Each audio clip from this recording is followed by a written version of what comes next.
जीवन रूपी रहस्य को सुलझाने के लिए एक सूत्र भगवान ने आपके मेरे हाथ में दिया है, कर्म। वो कर्म रूपी अग्नि चूल्हे में जलने वाली अग्नि भी हो सकती है, वो कर्म रूपी अग्नि यज्ञ कुंड की अग्नि भी बनाई जा सकती है। क्या केवल राज्य प्राप्त करने के लिए भगवान ने अर्जुन से कहा होगा कि युद्ध कर? ना, भगवान ने अर्जुन को कर्म का रहस्य बताया कि अपने कर्तव्य से भागकर मुक्त नहीं हुआ जा सकता, जागकर मुक्त हुआ जा सकता है। इसीलिए मैं बार बार आपसे कहता हूं, भाई आप जहां हो, जिस व्यवस्था में हो, वहीं से अपनी यात्रा आरंभ करो। आपको किसी की तरफ नहीं देखना है, किसी से आपकी कोई प्रतियोगिता प्रतिस्पर्धा नहीं है, और भगवान कोई अचीवमेंट या ट्रॉफी नहीं है कि आप दौड़कर किसी दिन अचीव कर लेंगे।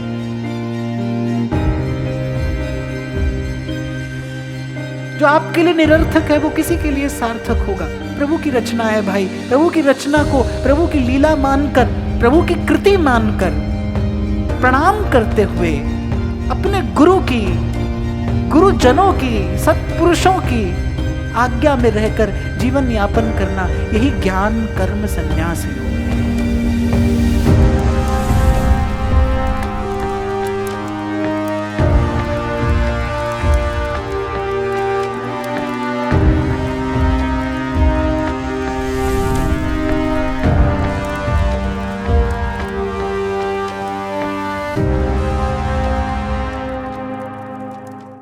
सजयति हरिवंश चंद्र नामोच्चार,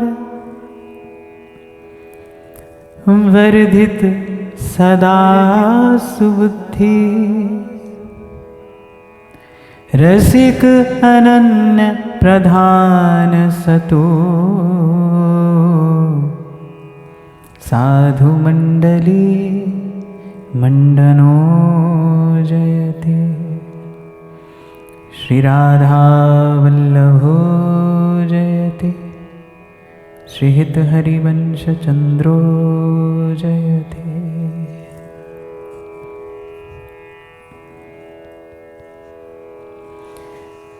भजे व्रजैक मंडनम, समस्त पाप खंडनम, स्वभक्त चित्त रंजनम, सदैव नंदनंदनम, सदैव नंदनंदनम, सुपेच्छ गुच्छ मस्तकम, सुनाद वेणुहस्तकम, अनंगरंग सागरम, नमामि कृष्णनागरम, नमामि कृष्णनागरम। मनोजगर्वमोचनं, विशाल लोललोचनं, विधूत गोप शोचनं, नमामि पद्मलोचनं, नमामि पद्मलोचनं। करारविन्द भूधरं, स्मितावलोक सुन्दरं, महेन्द्रमानदारणं, नमामि कृष्णवारणं,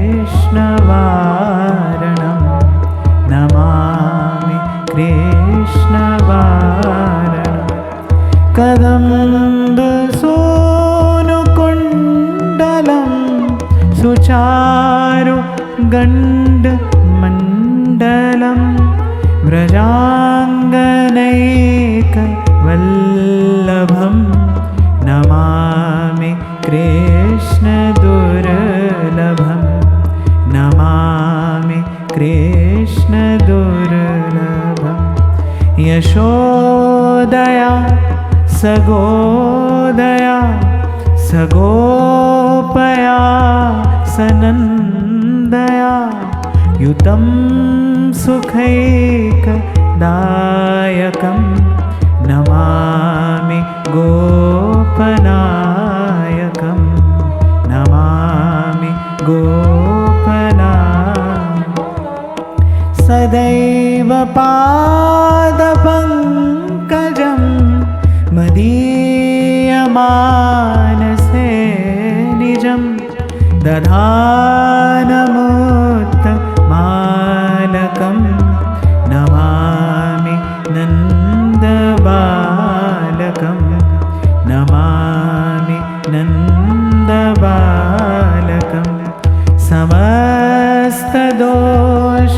समस्तदोषशोषणं समस्तलोकपोषणं समस्तगोपमानसं नमामि नन्दलालसं नमामि नन्दलालसं भुवो भरावतारकं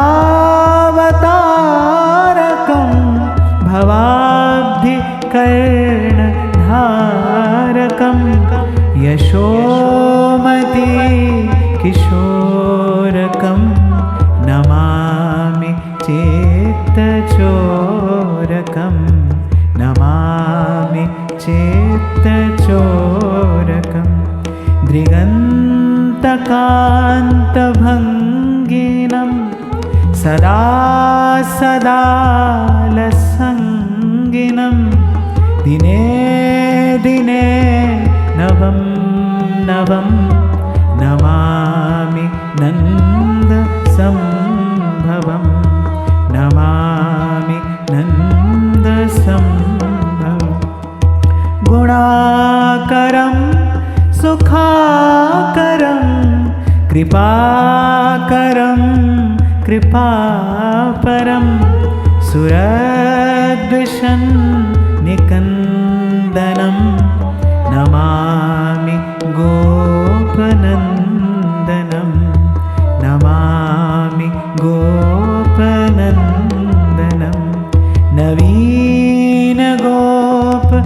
नवीनगोपनागरं नवीनकेलिलम्पटं नमामि मेघसुन्दरं तथिप्रभालसत्पथं तथिप्रभालसत्पथं समस्तगोपनन्दनं हृदम्बुजैकमोदनं नमामि कुञ्जमध्यगं प्रसन्नभानुशोभनं प्रसन्नभानुशोभनं निकामकामदायकं दृगन्तचारुसायकं रसालवेणुगायकं नमामि गोपनायकं नमामि कुञ्जनायकं विदग्ध गोपिकावनो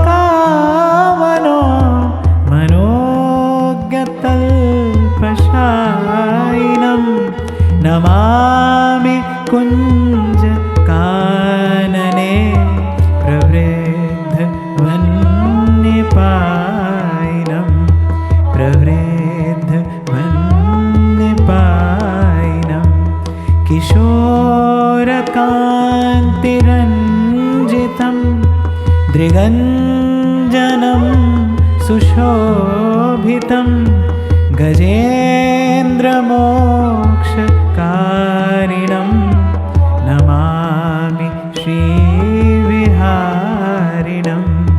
नमामि श्रीविहारिणं यथा तथा यथा तथा तदैव कृष्णसत्कथा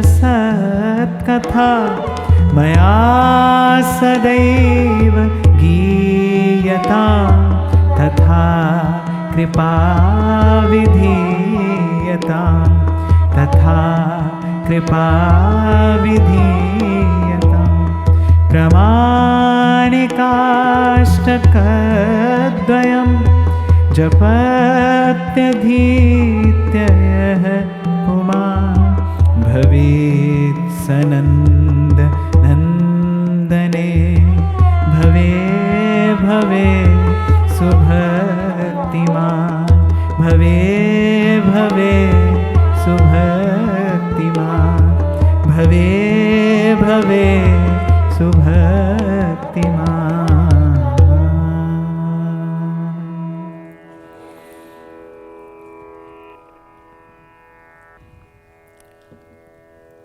सर्वप्रथम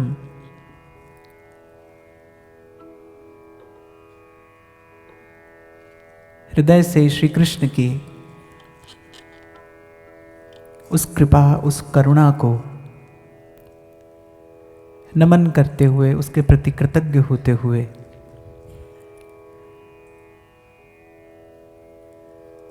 जो कुरुक्षेत्र के उस रणांगण में ज्ञान गंगा के रूप में इस लोक में, इस संसार में प्रवाहमान हुई। जिस दिन ये यात्रा आरंभ हुई थी, मैंने निवेदन किया था कि गीता ज्ञान का प्राकट्य कालक्रम में घटी एक ऐसी घटना है जिसका उत्सव ये अस्तित्व आज तक मना रहा है और अनंत काल तक मनाता रहेगा। भगवत कृपा से, गुरुजनों के अनुग्रह से ये यात्रा आप सबके साथ आरंभ हुई थी कुछ वर्ष पूर्व।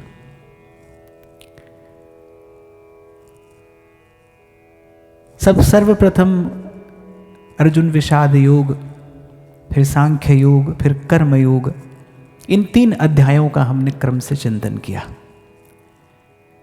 मैं आगे बढ़ूं, एक बात आपको अवश्य कहना चाहूंगा। आप देखेंगे कि गीता के प्रत्येक अध्याय के नाम में एक शब्द है योग। जो भी गीता में कहा गया है वो अंततः प्रभु से मिलाने वाला है, वो अंततः प्रभु से योग कराने वाला है। गुरुजनों के आशीर्वाद से 3 अध्यायों की हमने चर्चा की, आज 4th अध्याय।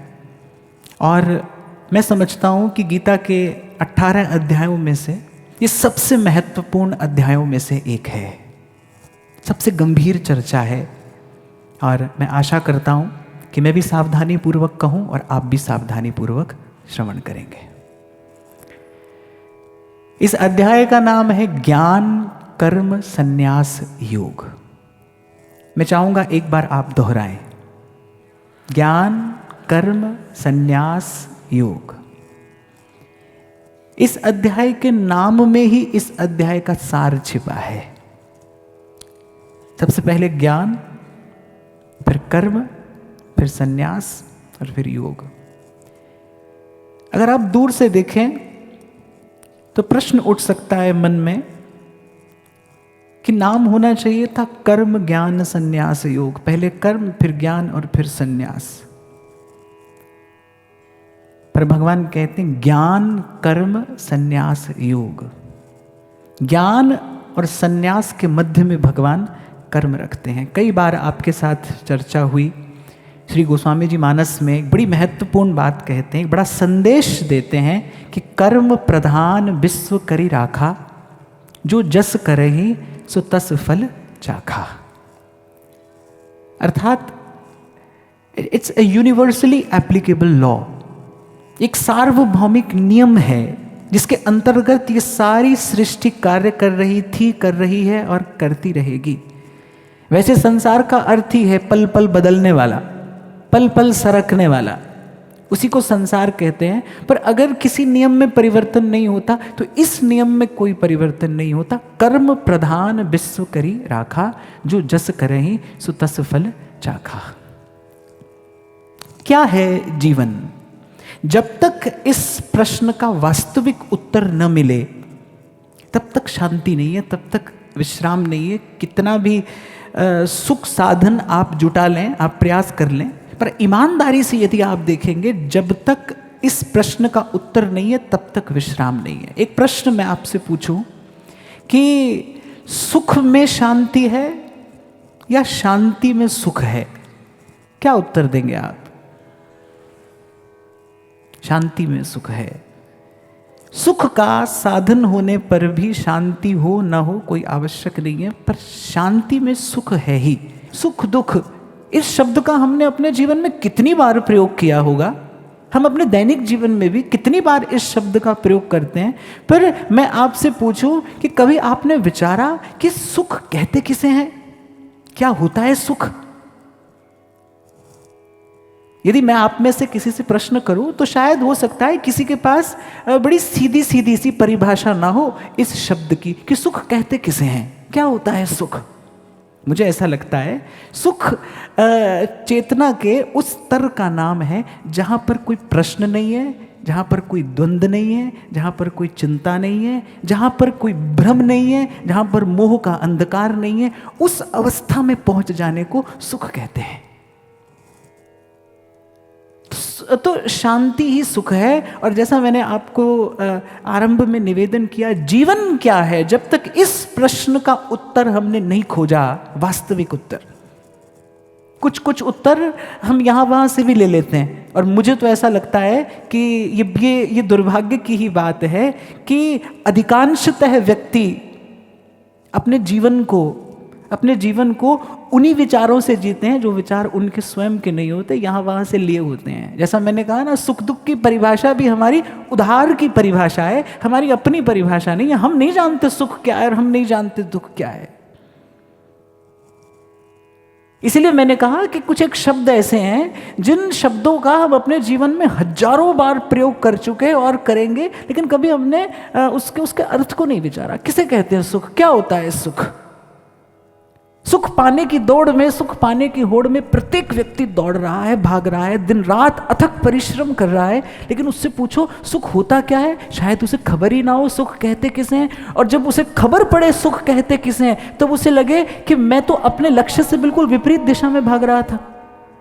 जैसे उसे समझ आ जाए, उसे खबर पड़ जाए कि भाई सुख कहते किसे हैं, सुख होता क्या है, तो उसे ये लगे कि अरे मैं तो अपने लक्ष्य से बिल्कुल विपरीत दिशा में दौड़े चले जा रहा हूं। तो बहुत महत्वपूर्ण अध्याय है, बहुत महत्वपूर्ण चर्चा है। जीवन क्या है, इस प्रश्न का उत्तर कहीं ना कहीं इस अध्याय में भगवान देते हैं। क्या है जीवन? प्रश्न है, पहेली है, उलझन है, समस्या है, रोग है या रहस्य है? ये बहुत सारे शब्द मैंने आपके सामने प्रयोग कर दिए, इसलिए कि क्योंकि किसी के लिए जीवन प्रश्न है, किसी के लिए पहेली है, किसी के लिए समस्या है, किसी के लिए रोग है, किसी के लिए रहस्य है, और अगर प्रभु की कृपा हो जाए तो फिर किसी किसी के लिए ये उत्सव भी है, किसी किसी के लिए ये आनंद भी है। तो जैसा मैंने कहा ना, इस अध्याय के नाम में ही इस अध्याय का सार छिपा है। ज्ञान कर्म संन्यास योग, अर्थात ज्ञान युक्त कर्म से ही मुक्ति है। संन्यास अर्थात जीवन मुक्ति।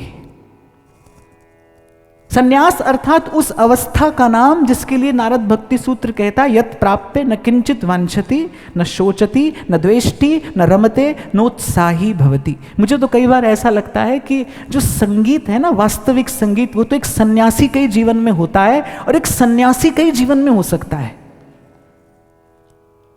मैं तो कई बार बच्चों से जब बात करता हूं तो मैं कहता हूं कि आप जाते हो, क्लब में जाते हो नाचने के लिए, गाने के लिए, और पूछो क्यों जा रहे हो, बोले just to get that happiness. तो मैंने कहा कि प्रसन्न होकर नाचा गाया जाता है, नाच गाकर प्रसन्न नहीं हुआ जाता, नाच गाकर तो उल्टे श्रमित हुआ जाता है। अगर आपके पास प्रसन्नता नहीं है, आपके पास वास्तविक प्रसन्नता नहीं है, प्रसन्न होने का कोई वास्तविक कारण नहीं, the real reason to be happy, if you don't have the real reason to be happy, then note that your happiness won't be real because the reason is not real. जब तक आपके पास प्रसन्न होने का कोई वास्तविक कारण नहीं है, तब तक आपकी प्रसन्नता भी बड़ी कृत्रिम सी होगी। क्षणभंगुर सी होगी, थोड़ी देर की होगी। तो मुझे तो ऐसा लगता है कि प्रसन्न होकर नाचना गाना एक बात है, और नाच गाकर प्रसन्न होने की चेष्टा करना, कोशिश करना, प्रयास करना दूसरी बात है। इसलिए प्राय करके जो लोग ऐसा करने की चेष्टा करते हैं वो प्रसन्न तो नहीं होते, श्रमित हो जाते हैं। प्रसन्नता तो नहीं मिलती पर परिश्रम जरूर होता है। तो इसलिए मुझे लगता है कि जो वास्तविक संगीत होता है, जो वास्तविक नाचना गाना होता है, जो वास्तविक आनंद की अनुभूति है, उत्सव की अनुभूति है, वो तो किसी सन्यासी के जीवन में है। और मैंने कहा कि इस शब्द को समझने में भी बड़ी भारी भूल होती है। केवल गेरुआ वस्त्र पहन लेने से कोई सन्यासी नहीं होता। यत् प्राप्य न किंचित वांछति। पहली बात तो सन्यास किसी व्यवस्था का नाम नहीं है। सन्यास is not an arrangement. You can not settle down your self in सन्यास by wearing a particular kind of cloth or living at a particular place. आप एक विशेष प्रकार का वस्त्र पहनकर और एक विशेष प्रकार के स्थान में रहकर सन्यासी नहीं हो सकते। सन्यास एक अवस्था का नाम है। It is actually the elevation of your conscious. ये आपकी चेतना के ऊर्ध्वगमन का नाम है। और मुझे तो लगता है सन्यास जीवन के वास्तविक उत्सव का नाम है। सन्यासी अर्थात यत् प्राप्य न किंचित वांछति। कोई ऐसी अवस्था जिसको प्राप्त करके न किंचित वांछति, कुछ कोई ऐसा है जो अब कुछ नहीं चाहता। न शोचति, न उसे किसी बात का शोक है, न रमते न उत्साही भवति। न उसे शोक है न प्रसन्नता है, न अब उसे कुछ प्राप्त करके उत्साह होता है, और न उसे खो देकर कुछ खोकर उसे कोई पीड़ा होती है, कोई कष्ट होता है। जैसे आपने सुना होगा कि बड़े लोग कहा करते थे, बोले कुछ लोग ऐसे होते हैं कि आए की चिंता नहीं होती और गए का गम नहीं होता। बोले आए की चिंता नहीं है और गए का गम नहीं है। ऐसे मुझे लगता है कि सन्यासी कौन है, जैसे कुछ प्राप्त करके कोई प्रसन्नता नहीं है, और जिसे प्राप्त करके प्रसन्नता नहीं होती उसे खो देने का गम भी नहीं होता, उसे खो देने में कोई कष्ट भी नहीं होता। हाँ, पर यहाँ समझ लेना बहुत आवश्यक है कि सन्यास इसी अवस्था का नाम है। सन्यास किसी विशेष प्रकार के वस्त्र का नाम नहीं है। सन्यास किसी विशेष प्रकार की व्यवस्था का नाम नहीं है। सन्यास इस अवस्था को कहते हैं। और यहाँ भगवान ने गीता में, क्योंकि गीता तो सबके लिए कही गई है, गीता अर्जुन के माध्यम से पूरे विश्व के कल्याण के लिए कही गई है, पूरे विश्व के मंगल के लिए कही गई है। तो भगवान कहते हैं कि मैं एक ऐसी व्यवस्था बताता हूँ जिसमें प्रत्येक व्यक्ति सन्यासी हो सकता है। और मैंने कहा कि कभी कभी सन्यासी शब्द सुनते ही ना हमारे मन में एक उदास सा भाव आता है, पर वो समझने में भूल होने के कारण है। मुझे तो लगता है सन्यास जीवन का वास्तविक उत्सव है। When you are actually free. सन्यास मीन्स फ्रीडम, स्वतंत्रता। मैं जब आंख बंद करता हूं और मैं ये शब्द कहता हूं सन्यास या सन्यासी, तो मेरे सामने कौन आता है? मेरे सामने आती है हाथ में करताल लिए मीरा। गाया गाया हरि गुण गाया, गाया गाया हरि गुण गाया। जिसके जीवन में ऐसा आनंद है, वो राजमहल में है, वो तो भी उसी रंग में रंगी है और 2 क्षण नहीं लगाती, वो राजमहल को छोड़कर चल देती है, उसके आनंद में कोई कमी नहीं आती। वो कितनी निर्भय है। राजा जी रूठे वारो देश रखासी। अरे कोई राजा मुझसे रूठ जाएगा तो अधिक से अधिक क्या करेगा, मुझे अपने देश से ही तो निकाल देगा, पर हरि रूठा कठ जास्या रे माई। सन्यासी दिखाई पड़ते हैं तो फिर कबीर दिखाई पड़ते हैं। मन मस्त भया, मन मस्त भया, मन मस्त भया, अब क्या बोले। हो सकता है आपने भी जीवन में कभी थोड़ी सी देर के लिए, थोड़े से क्षण के लिए सत्संग की कृपा से, गुरुजनों की कृपा से 1-2 क्षण के सन्यास का अनुभव किया हो सकता है आपको भी कभी ऐसा कोई अनुभव हुआ हो, इस 2 घड़ी के सन्यास का अनुभव किया हो। इतना भी हुआ हो तो उसे जीवन की उपलब्धि मानना। आपको भी लगा हो कि जब कछु लेना न देना और मगन रहना। हाँ, पर भगवान ने यहाँ इस अवस्था तक पहुंचने की विधि बताई है, मार्ग बताया है। कहाँ से आरंभ करें, किस मार्ग पर आगे बढ़े और कौन सा मार्ग वस्तुतः इस संन्यास रूपी अवस्था तक पहुंचाने वाला है। तो जैसा मैंने कहा कि भगवान ने इस अध्याय का नाम दिया ज्ञान कर्म संन्यास योग, अर्थात न केवल ज्ञान से व्यक्ति सन्यासी हो सकता है, न केवल व्यक्ति कर्म से सन्यासी हो सकता है, ज्ञान युक्त कर्म व्यक्ति को सन्यासी बनाता है, अर्थात मुक्त करता है, जीवन मुक्त। और इस शब्द की चर्चा तो मैं आपके साथ बहुत बार कर चुका कि जीवन मुक्त अर्थात जीवन से मुक्ति नहीं, जीवन में मुक्ति।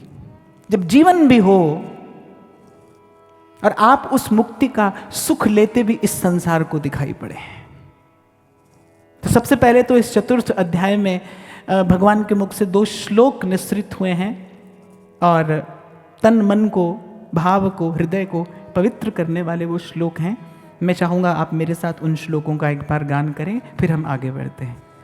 यदा यदा हि धर्मस्य ग्लानिर्भवति भारत, यदा यदा हि धर्मस्य ग्लानिर्भवति भारत, अभ्युत्थानमधर्मस्य तदात्मानं सृजाम्यहम्, परित्राणाय साधूनां विनाशाय च दुष्कृतां, परित्राणाय साधूनां विनाशाय च दुष्कृतां, धर्मसंस्थापनार्थाय संभवामि युगे युगे, धर्मसंस्थापनार्थाय संभवामि युगे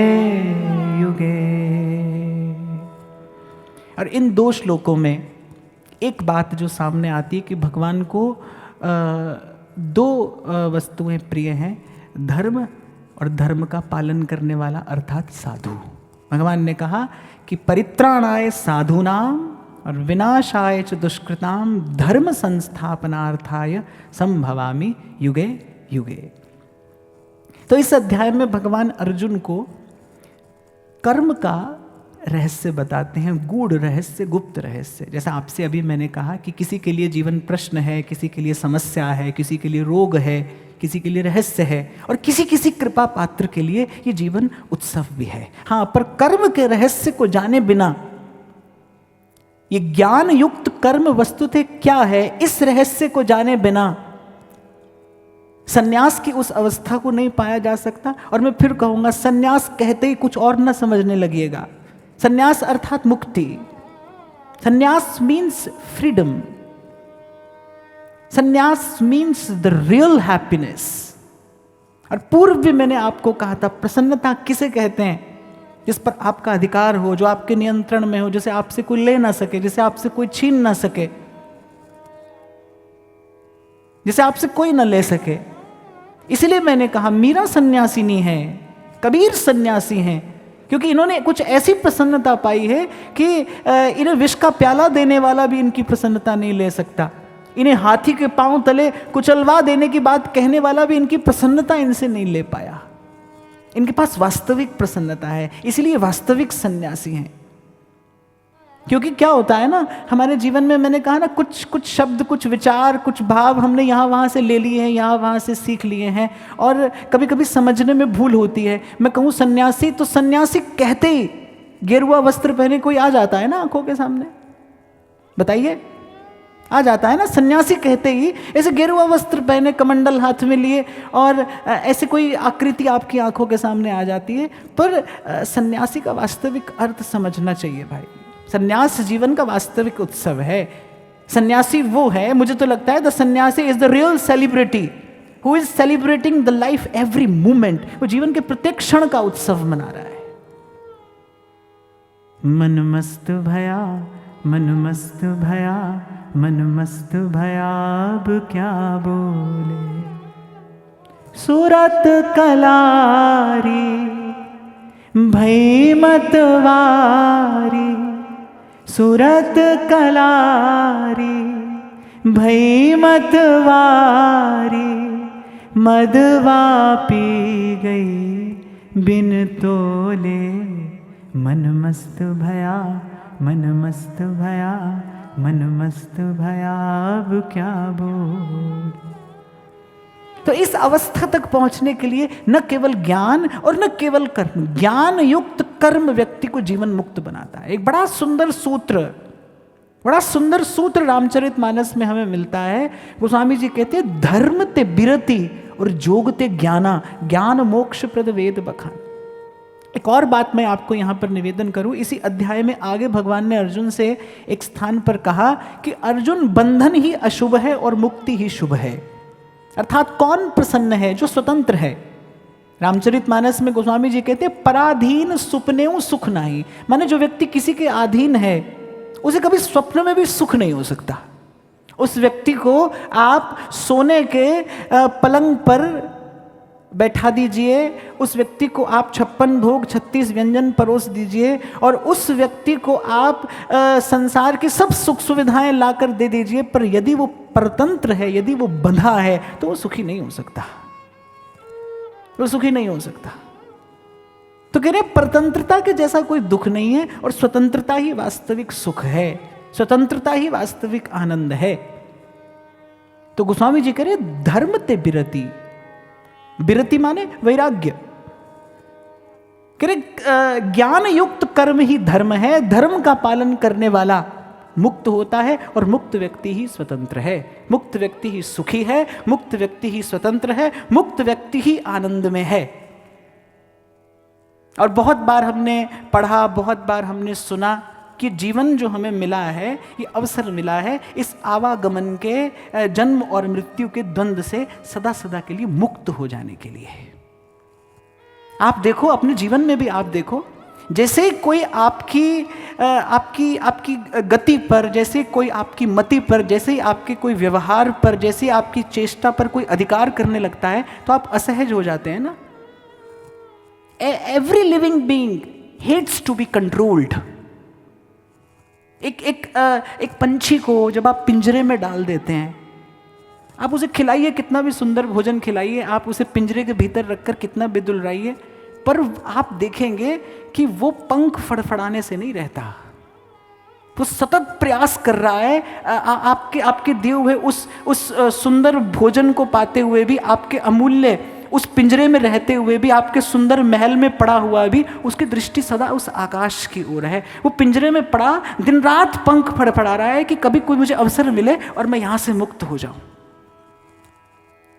ये जो जीव है ईश्वर का अंश है और स्वतंत्रता चाहता है, पर मैंने कहा वास्तविक स्वतंत्रता, प्रसन्नता चाहता है, पर क्या वास्तविक प्रसन्नता, द रियल हैप्पीनेस। क्षमा करना, आपके मेरे जीवन में जो प्रसन्नता है ना, वो उधार की है, किराए की है, किसी की दी है। हमारे ध्रुवदास जी कहते हैं सो सुख दुख समझानिए जो होए पराए हाथ, और हमारा सुख तो पराए हाथ में ही है।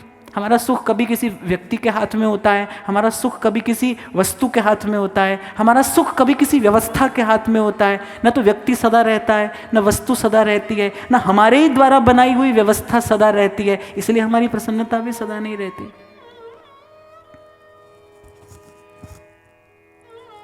तो जैसा हम बात कर रहे थे कि क्या है जीवन, इस प्रश्न का उत्तर हमें जानना है।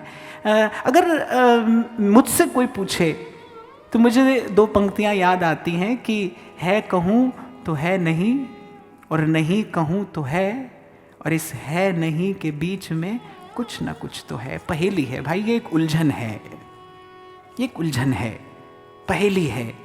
सुख पाने के लिए हम प्रयास कर रहे हैं और झोली में आकर दुख गिरता है। जितना चलते जा रहे हैं उतना ही अपने लक्ष्य से और दूर होते चले जा रहे हैं, उतना ही अपने गंतव्य से और दूर होते चले जा रहे हैं। बात क्या है, कारण क्या है? और इस उलझन को सुलझाने के लिए एक बड़ा सुंदर सूत्र भगवान ने हमारे हाथ में दिया है, उसे कहा है कर्म का सूत्र। कर्म का अधिकार भगवान ने दिया है। अच्छा, मुझे लगता है हम कर्म करने में थोड़े से स्वतंत्र भी हैं, पर हम कर्म करने को विवश भी हैं, हम कर्म करने को बाध्य भी हैं। पूर्व के कर्मयोग के अध्याय में भी मैंने आपको निवेदन किया था कि कर्म किए बिना हम नहीं रह सकते। कर्म करना हमारी विवशता है, हम बाध्य हैं करने को। आप शरीर से अकर्मण्य होकर बैठ भी जाएं, आप हाथ पर हाथ धर पर बैठ भी जाएं, तो भी आपका मन तो कहीं ना कहीं कुछ ना कुछ करता है। माने किए बिना हम नहीं रह सकते। करना है, करना है, और करना चाहिए, करना चाहिए। कम से कम अगर हम भगवत गीता की ओर देखें तो श्री कृष्ण तो उन्हीं के पक्ष में खड़े हैं जो इस कर्म को, इस युक्ति को, इस विधि को अपने जीवन में धारण करके, इसका सदुपयोग करके और अपने जीवन को परमार्थमय कर लेते हैं। श्री कृष्ण कहते हैं मैं तो उन्हीं के पक्ष में हूं। कर्म को त्याग कर और संसार से भाग कर और पलायन करके किसी एक कोने में बैठ जाने वाला कृष्ण को प्रिय नहीं है। कृष्ण कहते हैं कि वो मेरी सेना का सिपाही नहीं हो सकता। जो संसार से भाग कर, अपने कर्तव्य से विमुख होकर और पलायन कर गया है, जो भाग गया है, जो डर कर, दुबक कर, छिप कर कहीं बैठ गया है, जो अपने कर्तव्य से भागता है, भगवान कहते हैं ऐसा जन मुझे प्रिय नहीं है। और इसी स्थिति से मुक्त करने के लिए ही भगवान ने अर्जुन को श्री गीता जी का ये उपदेश दिया। तो भगवान कह रहे हैं कि कर्म, ये सूत्र मैंने तुम्हारे हाथ में दिया है। अब बहुत ध्यान से समझिएगा कि हम कर्म करने में स्वतंत्र हैं, पर आपको पूर्व भी शायद मैंने कभी बताया था कि कबीर जी से एक बार किसी ने पूछा कि कर्म करने में जीव स्वतंत्र है, पर कितना स्वतंत्र है? तो कबीर जी ने बड़ा सुंदर उदाहरण दिया। कबीर ने कहा कि आप एक पांव पूर्व दिशा में रखिए।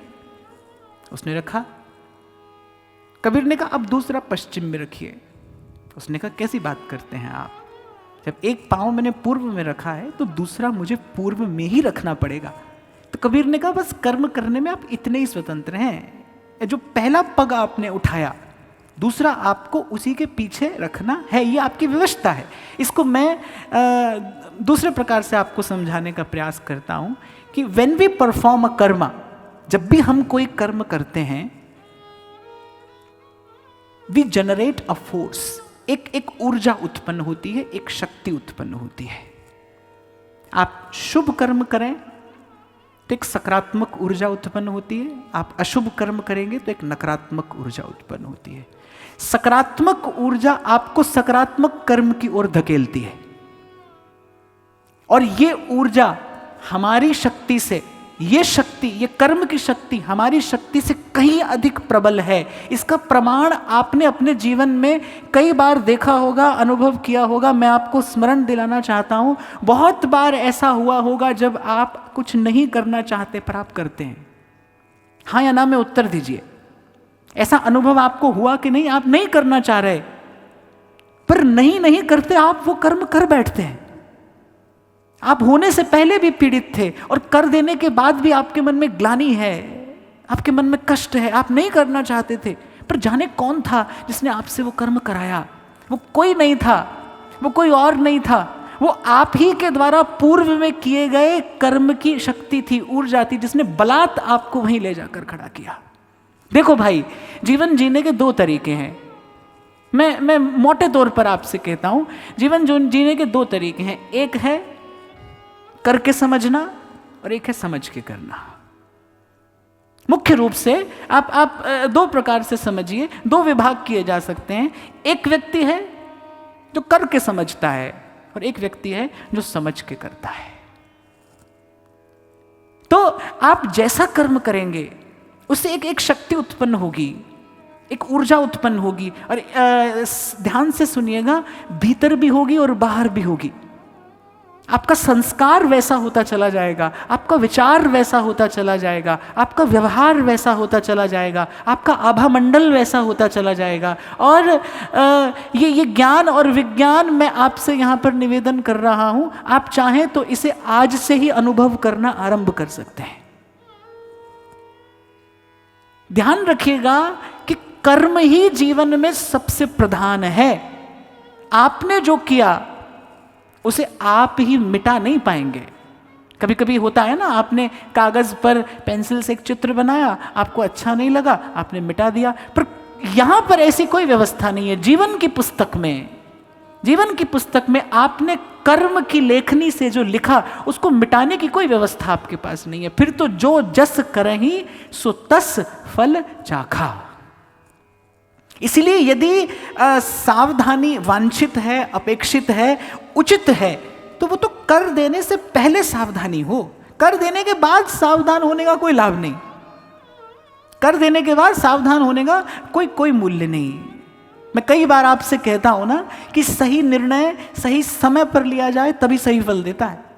और मुझे तो लगता है किसी निर्णय को सही तभी कहना चाहिए जब वो सही समय पर लिया गया हो। समय बीत जाने के बाद लिया निर्णय किसी काम का नहीं, उसका कोई मूल्य नहीं है, वो मूल्यहीन सा हो जाता है। तो एक कर्म है, शुभ कर्म है, आपने किया, उससे एक सकारात्मक ऊर्जा उत्पन्न हुई, वो आपको किसी सत्कर्म की ओर धकेलेगी।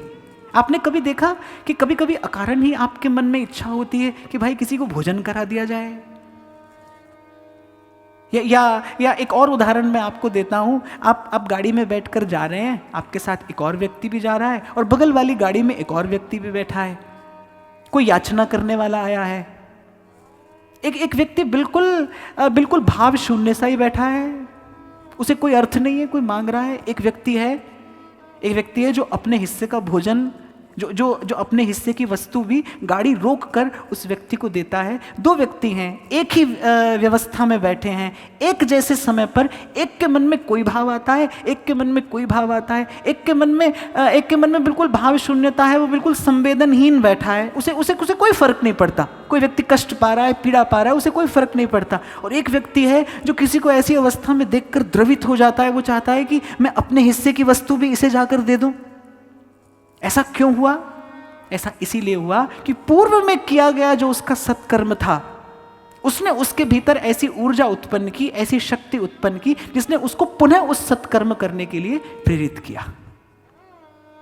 तो एक कर्म आपको यहां लेकर जा रहा है, एक कर्म आपको यहां लेकर जा रहा है, पर भगवान कहते हैं एक और प्रकार का कर्म है। एक शुभ कर्म है, एक अशुभ कर्म है, और एक भगवान कहते हैं निष्काम कर्म है। अगर मुख्य रूप से हम बांटें तो दो प्रकार के कर्म है, सकाम कर्म और निष्काम कर्म।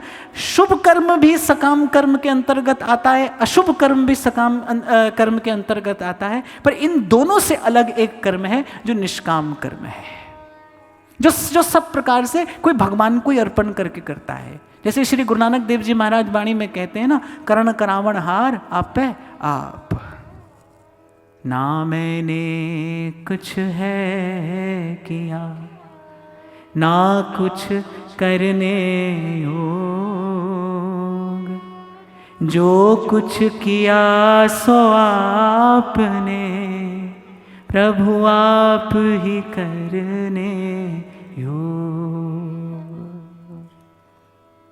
पर मुझे लगता है कि निष्काम कर्म तक तो पहुंचना है। अब मैं आपसे कहूं कि आप आज से ही निष्काम कर्म करना आरंभ कर दें तो आप नहीं कर पाएंगे, मैं भी नहीं कर पाऊंगा।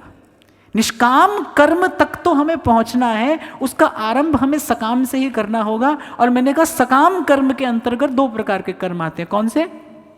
शुभ और अशुभ। इसीलिए आरंभ कहां से करना है? शुभ कर्म से करना है। बहुत सारे माता पिता मेरे पास प्रश्न लेकर आते हैं कि बालक भजन नहीं करता, बालक भजन नहीं करता। तो मैंने कहा कुछ तो करता होगा। बोले वो कहेगा we believe in good karma, पर मैं भी भजन नहीं कर सकता, मैं मंदिर नहीं जा सकता, मैं माला नहीं कर सकता। अच्छी बात है, उसे वहीं से आरंभ करने दीजिए। सीधे किसी को मंदिर में ले जाकर माला देकर अनुष्ठान करने नहीं बैठाया जा सकता। वहां तक पहुंचने के लिए हमें शुभ कर्म की आवश्यकता है, वहां तक पहुंचने के लिए हमें सात्विक ऊर्जा की आवश्यकता है, वहां तक पहुंचने के लिए हमारे जीवन में सतो गुण का प्राबल्य होना चाहिए, आधिक्य होना चाहिए। बहुत ध्यान से समझना, 3 प्रकार के गुण भीतर और बाहर अपना कार्य कर रहे हैं, तमोगुण, रजोगुण और सतोगुण। पर भक्ति के लिए हमें अपने भीतर सतोगुण की अधिकता चाहिए। वो जो शक्ति, वो जो ऊर्जा हमें प्राप्त करनी है, हम कहाँ से कर पाएंगे? केवल शुभ कर्म से ही हम प्राप्त कर सकते हैं। इसलिए मान लीजिए आपका बच्चा या आपके परिवार का कोई जन सीधे माला लेकर नहीं बैठता है, उसे मंदिर में बैठना मान लीजिए आज नहीं रुचता है, लेकिन यदि वो शुभ कर्म करता है, वो सत्कर्म करता है, तो बहुत अच्छा है। ये मार्ग उसे अंततः वहीं लेकर आएगा। और मैं तो ये बात आपसे कहूंगा कि सीधे सीधे माला किसी के हाथ में नहीं पकड़ाइए। बहुत बड़ी, बहुत भारी और बहुत वजनदार बात उसके सर पर मत रख दीजिए, उसे पहले शुभ कर्म में लगाइए। जितने भी भक्ति मार्ग के आचार्य हुए, उन्होंने सबसे पहली बात क्या कही? जीवे दया, नामे रुचि। अपना सा जीव सबको जाने और सहज मिले अविनाशी। बहुत बार व्यक्ति के मन में यही प्रश्न होता है कि भाई प्रारब्ध क्या है, कर्म क्या है। अगर भाग्य के लिखे से ही सब कुछ होता है, फिर कर्म का रहस्य क्या है, और अगर कर्म ही प्रधान है फिर भाग्य का अर्थ क्या है। ये दोनों अलग अलग नहीं है भाई। आपके कर्म ने ही आपका भाग्य बनाया है, बना रहा है और आगे भी बनाता रहेगा। कर्म से ही भाग्य बना है, भाग्य और कुछ नहीं है, आपके किए गए कर्म का ही परिणाम है। पर याद रखना, आपने जो भी शुभ कर्म किया वो आपको शुभ की ओर लेकर जाएगा, अशुभ आपको अशुभ की ओर लेकर जाएगा। और मैं दोहरा रहा हूं अपनी बात कि वो जो कर्मजन्य जो शक्ति है वो आपकी इच्छा शक्ति से प्रबल है, वो आपकी शक्ति से प्रबल है। यदि आपने अशुभ कर्म किया तो वो आपको अशुभ की ओर धकेलेगा, और हो सकता है उस समय आप चाहते हुए भी स्वयं को न रोक पाएं और वो न करने योग्य कर्म कर बैठे। इसीलिए तो इसे कर्म का दुष्चक्र कहते हैं, क्योंकि न तो शुभ कर्म मुक्त कराने वाला है, न अशुभ कर्म मुक्त कराने वाला है, निष्काम कर्म मुक्त कराने वाला है। पर मैं फिर दोहराऊंगा, निष्काम कर्म करने के लिए जैसा मन, जैसा चित्त, जैसी भावना चाहिए वो सीधे सीधे प्राप्त नहीं की जाती। उसको प्राप्त करने का मार्ग शुभ कर्म ही है। आपको स्मरण हो तो कभी चर्चा में मैंने आपसे कहा था कि स्वामी शरणानंद जी महाराज जी बात कहते थे, बोले ना तो ऐसा करना है कि हमें सब कुछ करना है, और ना ऐसा करना है कि हमें कुछ नहीं करना है। हमें क्या करना है? हमें सही करना है, हमें उचित करना है, हमें बस ठीक ठीक करते चलना है और गलत को छोड़ते चलना है। और मैं कह रहा हूं छोड़ना भी क्या है, जस्ट इग्नोर, डोंट जज। एक और बड़ी छोटी सी बात है पर काम की बात है, डोंट जज। न व्यक्ति को न वस्तु को कोई निर्णय मत दीजिए, भले बुरे के चक्कर में मत पड़िए, पाप पुण्य के चक्कर में मत पड़िए, इसके फेर में मत पड़िए, जस्ट इग्नोर। आपके काम का नहीं है, छोड़ते चलिए, डोंट कमेंट, कुछ कहिए नहीं, बस उसे छोड़ते चलिए, जस्ट इग्नोर, एक तरफ करते चलिए। साधु ऐसा चाहिए जैसा सूप सुभाए, सार सार को घेर रहे और थोथा दे उड़ाए। तो भगवान ने अर्जुन से कहा कि अर्जुन, कि कर्म प्रधान ये विश्व है, कर्म करने की शक्ति मैंने तुम्हें दी है, कर्म करो और उसका फल भोगो। अब कर्म दो प्रकार का है, सकाम कर्म है और निष्काम कर्म है। सकाम कर्म में शुभ कर्म भी है, अशुभ कर्म भी है, और निष्काम कर्म है। लेकिन निष्काम कर्म तक पहुंचने के लिए आपको ढेर सारे शुभ कर्मों की आवश्यकता है। जब शुभ कर्म होते अधिक होंगे तो शुभ कर्मों से जो सात्विक ऊर्जा आपके जीवन में प्रकट होगी, जो आपके जीवन में सात्विकता आएगी, आपके विचारों में शुभ्रता आएगी, उज्ज्वलता आएगी, पवित्रता आएगी, वही आपको उस निष्काम भाव तक लेकर जाएगी। मैं आज ये कहूं कि मैं जो कर रहा हूं वो निष्काम है, तो ये कहना ठीक नहीं होगा, ये ठीक नहीं है।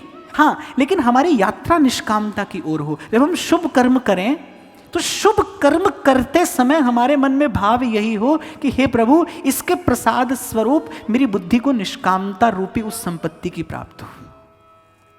जब आप, इसीलिए मैं कहता हूं कि कर्म नहीं, सेवा करिए। सेवा करते करते ही ये मन निर्मल हो जाएगा, ये मन निष्काम हो जाएगा। भगवान ने अर्जुन से कहा कि अर्जुन, मैं भी कर्म करता हूं, लेकिन ये कर्म मुझे बांधते नहीं। तो अर्जुन ने कहा कि आप भी कर्म करते हैं और इस संसार में आकर कर्म करते हैं, फिर इन कर्मों के कारण वो जो शुभ अशुभ का बंधन है वो आपको क्यों नहीं होता? तो भगवान कह रहे हैं कि क्योंकि कर्म फल में मेरी स्पृहा नहीं है, कर्म फल में मेरी इच्छा नहीं है, मैं फल नहीं चाहता। अच्छा, एक और बात मैं यहाँ पर निवेदन करूँगा कि ये जो कर्म फल का ना चाहना है, इसके मूल में क्या है? इसके मूल में प्रभु के प्रति विश्वास है।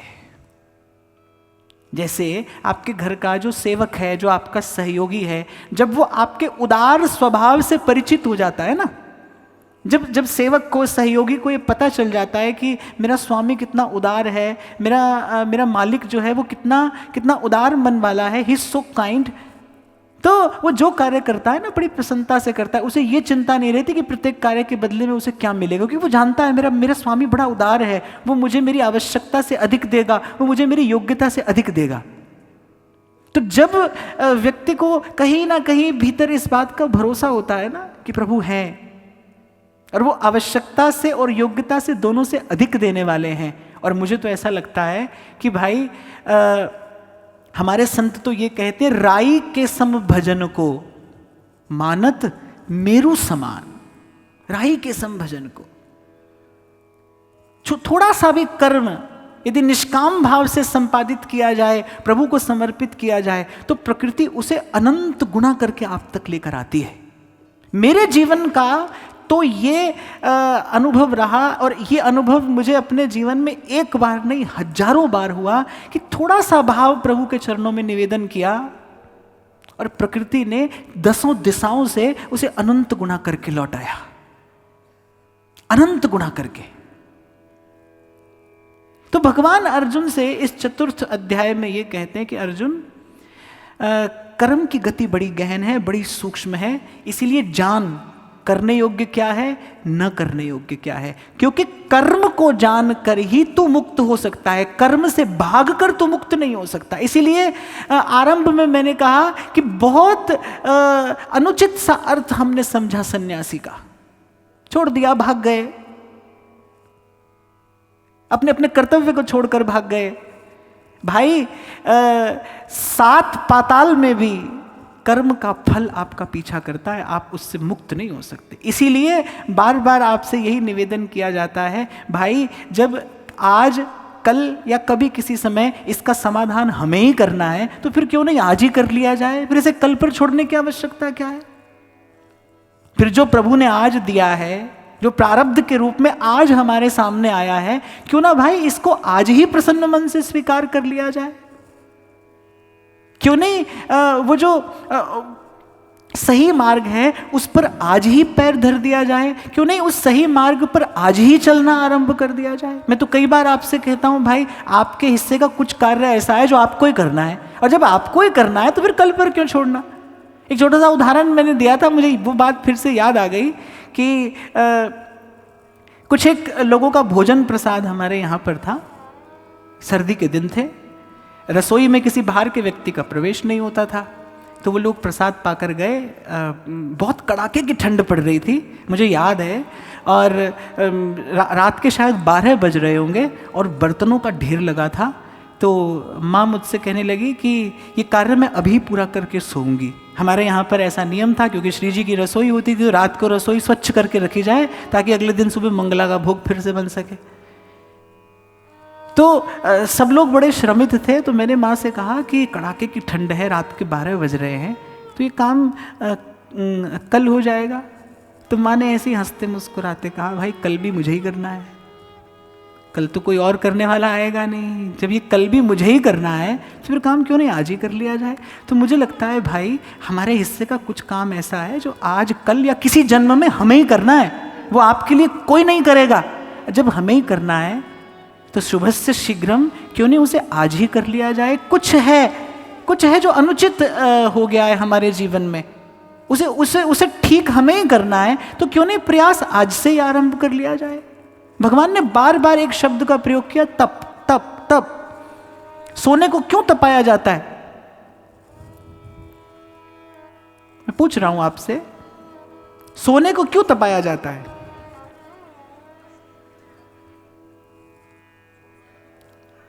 मैं और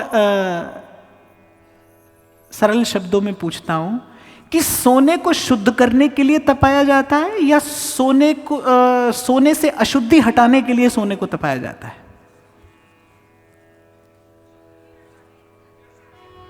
अशुद्धि हटाने के लिए।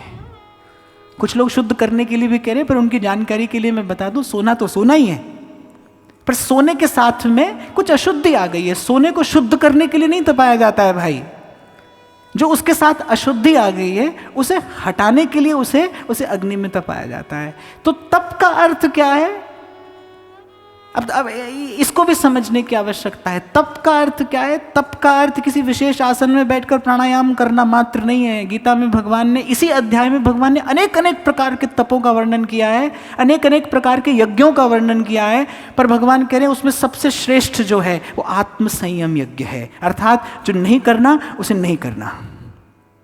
मुझे याद है एक बहुत बड़े महापुरुष की किताब में सबसे पहले पन्ने पर एक बात मैंने पढ़ी, that was so heart touching. मैंने उसे अपने पास सहेज कर संभाल कर रख लिया। उस महापुरुष ने कहा था कि मैंने अपने जीवन में वो नहीं किया जो मुझे नहीं करना चाहिए था। और ये सबसे बड़ी तपस्या है भाई, ये सबसे बड़ा तप है। मैंने कहा ना, आपके पूर्व के प्रारब्ध के कारण, आपके पूर्व के संस्कार के कारण, आज के संग के कारण, वातावरण के कारण, व्यवस्था के कारण बहुत सारी स्थितियां आपके जीवन में ऐसी आएंगी जो आपको गलत मार्ग पर धकेलना चाहेंगी। बस उस समय अपने आप को थामे रहना, उस समय अपने आप को संभाले रहना, यही सबसे बड़ा तप है। यही सबसे बड़ा तप है।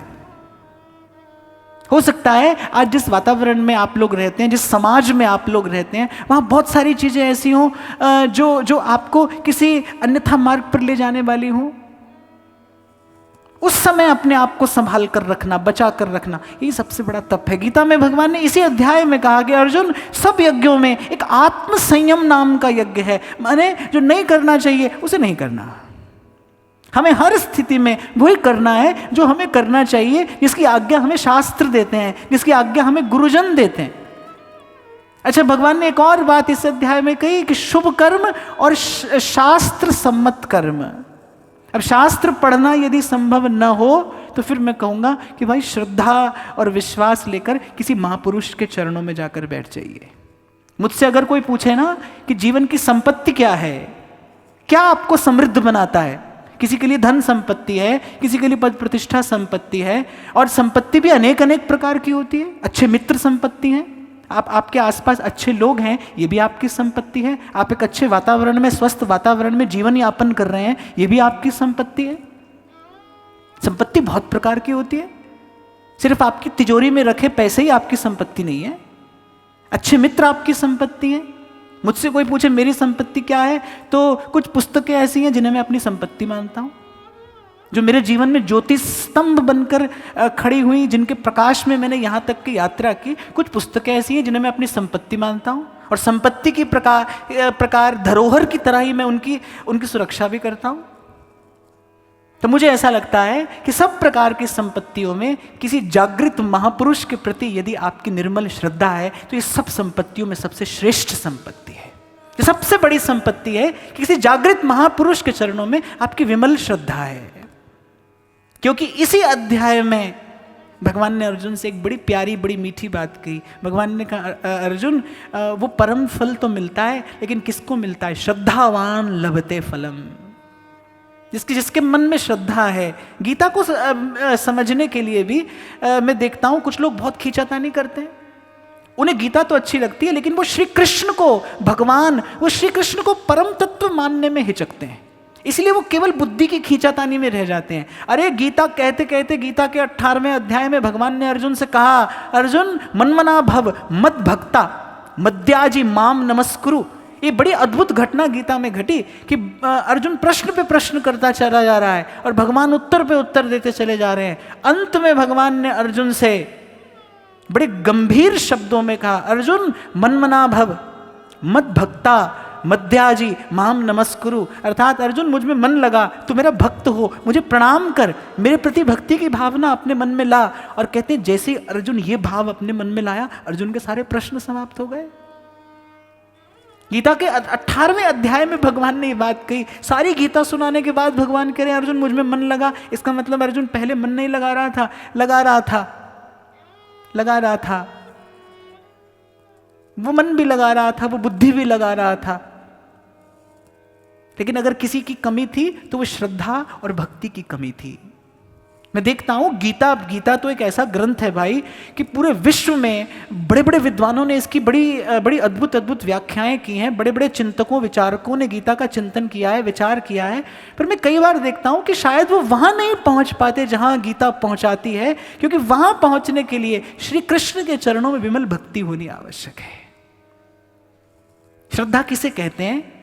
श्रद्धा उसे ही कहते हैं ना कि जहां पर बिना शर्त का समर्पण हो, जहां पर कोई प्रश्न ना हो। इसलिए मैंने कहा भाई, सब संपत्तियों में ये एक श्रेष्ठ संपत्ति है। आपको जीवन में कोई ऐसा मिल गया है जिसके प्रति आपको पूर्ण समर्पण है, जिसके प्रति आपकी पूर्ण श्रद्धा है। और मैं तो आपसे ये कहूंगा भाई, आप कितने भी बुद्धिमान हो, आप कितने भी योग्य हो, आपके पास कितनी भी तीक्ष्ण बुद्धि है, मेधा है, प्रज्ञा है, how intelligent intellect you are, पर मुझे लगता है आपके जीवन में कोई एक ऐसा अवश्य होना चाहिए जिसके चरणों में आपका पूर्ण समर्पण हो, जहां पर आप अपने आप को 100% ज्यों का त्यों रख सकते हो, प्रस्तुत कर सकते हो, जहां पर कोई छुपाव दुराव ना हो, जहां आपको कुछ छुपाना दुराना ना हो, जहां आप अपने आप को ज्यों का त्यों ले जाकर रख दें। ऐसा कोई एक स्थान आपके जीवन में अवश्य होना चाहिए भाई। ये जीवन की वास्तविक संपत्ति है।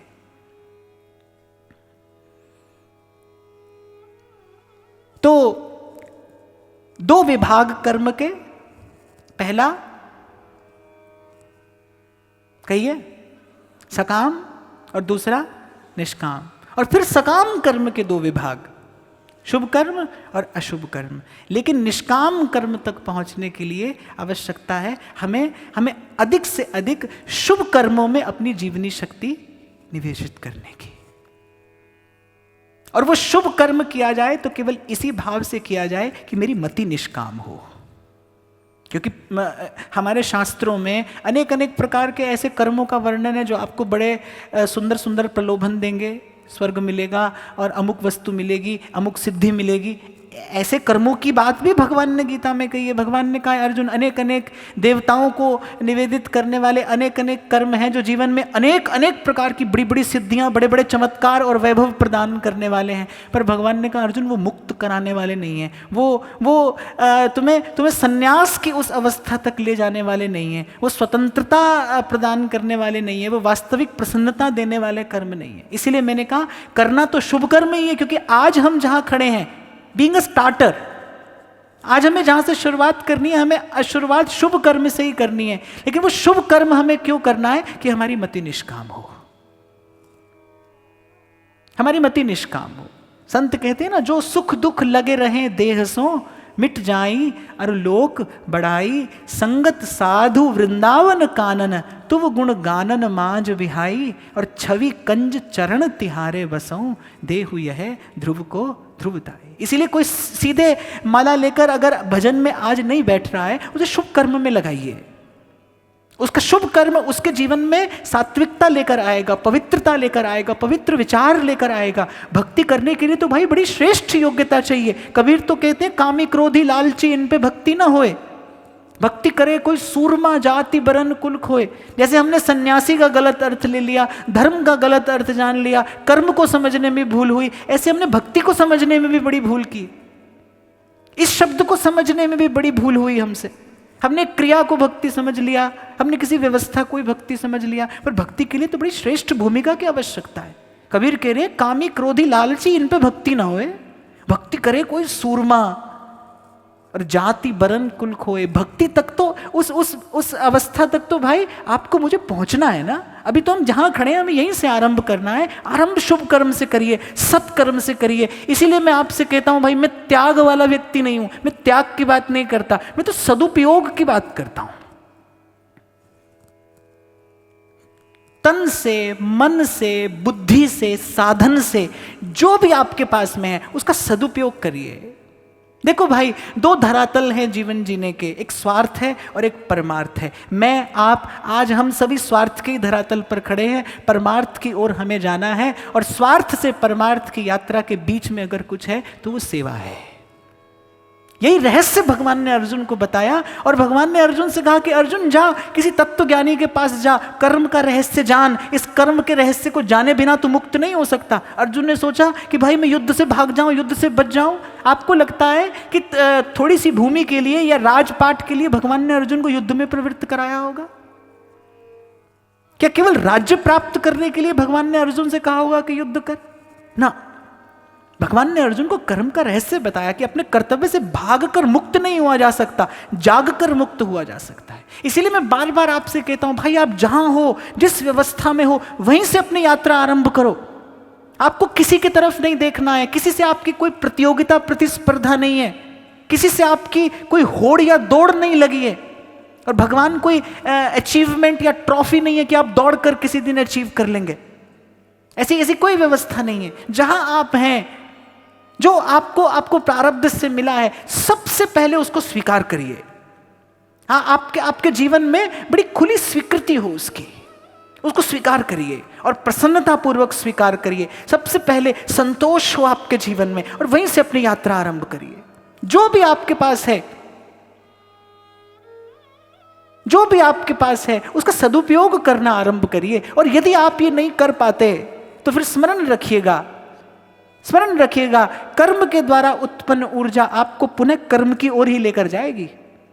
शुभ होगा तो शुभ की ओर, अशुभ होगा तो अशुभ की ओर। और इसे मैं थोड़ा और सरल करके कह दूं कि शुभ कर्म करेंगे तो सोने की जंजीर में बंधेंगे, अशुभ करेंगे तो लोहे की जंजीर में बंधेंगे। शुभ कर्मों से पिंजरा सोने का मिलेगा और अशुभ कर्मों से लोहे का मिलेगा। पर पिंजरा तो पिंजरा है, पिंजरा तो पिंजरा है।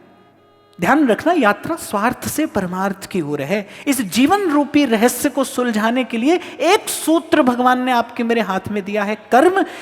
वो कर्म रूपी अग्नि, चूल्हे में जलने वाली अग्नि भी हो सकती है, वो कर्म रूपी अग्नि यज्ञ कुंड की अग्नि भी बनाई जा सकती है। देखो भाई, लकड़ी तो चूल्हे में भी जलती है और लकड़ी यज्ञ की कुंड में भी जलती है, और दोनों की परिणति भी स्थूल दृष्टि से एक जैसी होती है। वहां भी लकड़ी जल जाती है, वहां भी लकड़ी जल जाती है, लेकिन चूल्हे की जो राख होती है उससे तो मैला बर्तन धोया जाता है, उसे कोई आदर की दृष्टि से नहीं देखता। वो तो पांव तले रौंदी जाती है, मैला बर्तन धोया जाता है, उसे तो छू कर भी फिर हस्त प्रक्षालन किया जाता है, हाथ धोए जाते हैं। और एक यज्ञ कुंड में जलने वाली अग्नि है, वो जिस लकड़ी को जलाती है उसकी परिणति किस में होती है? भभूति। उसे बड़े आदर से अपने माथे पर शिरोधार्य किया जाता है। ये आप पर निर्भर करता है कि आप अपने जीवन को चूल्हा बनाते हैं या यज्ञ का कुंड बनाते हैं, या आप अपने जीवन को यज्ञ की वेदी जैसा पवित्र बनाते हैं। और पहले भी कभी चर्चा में मैंने आपसे कहा था कि मस्ती तो कहाँ है भाई, जहां कुछ लेना है ना कुछ देना है। मगन रहना तो वही है जहां ना लेना ना देना। और अभी आप और मैं बंधे हैं लेने और देने से। इस लेने और देने से, न लेने और देने के बीच में अगर कोई रास्ता है तो वो क्या है?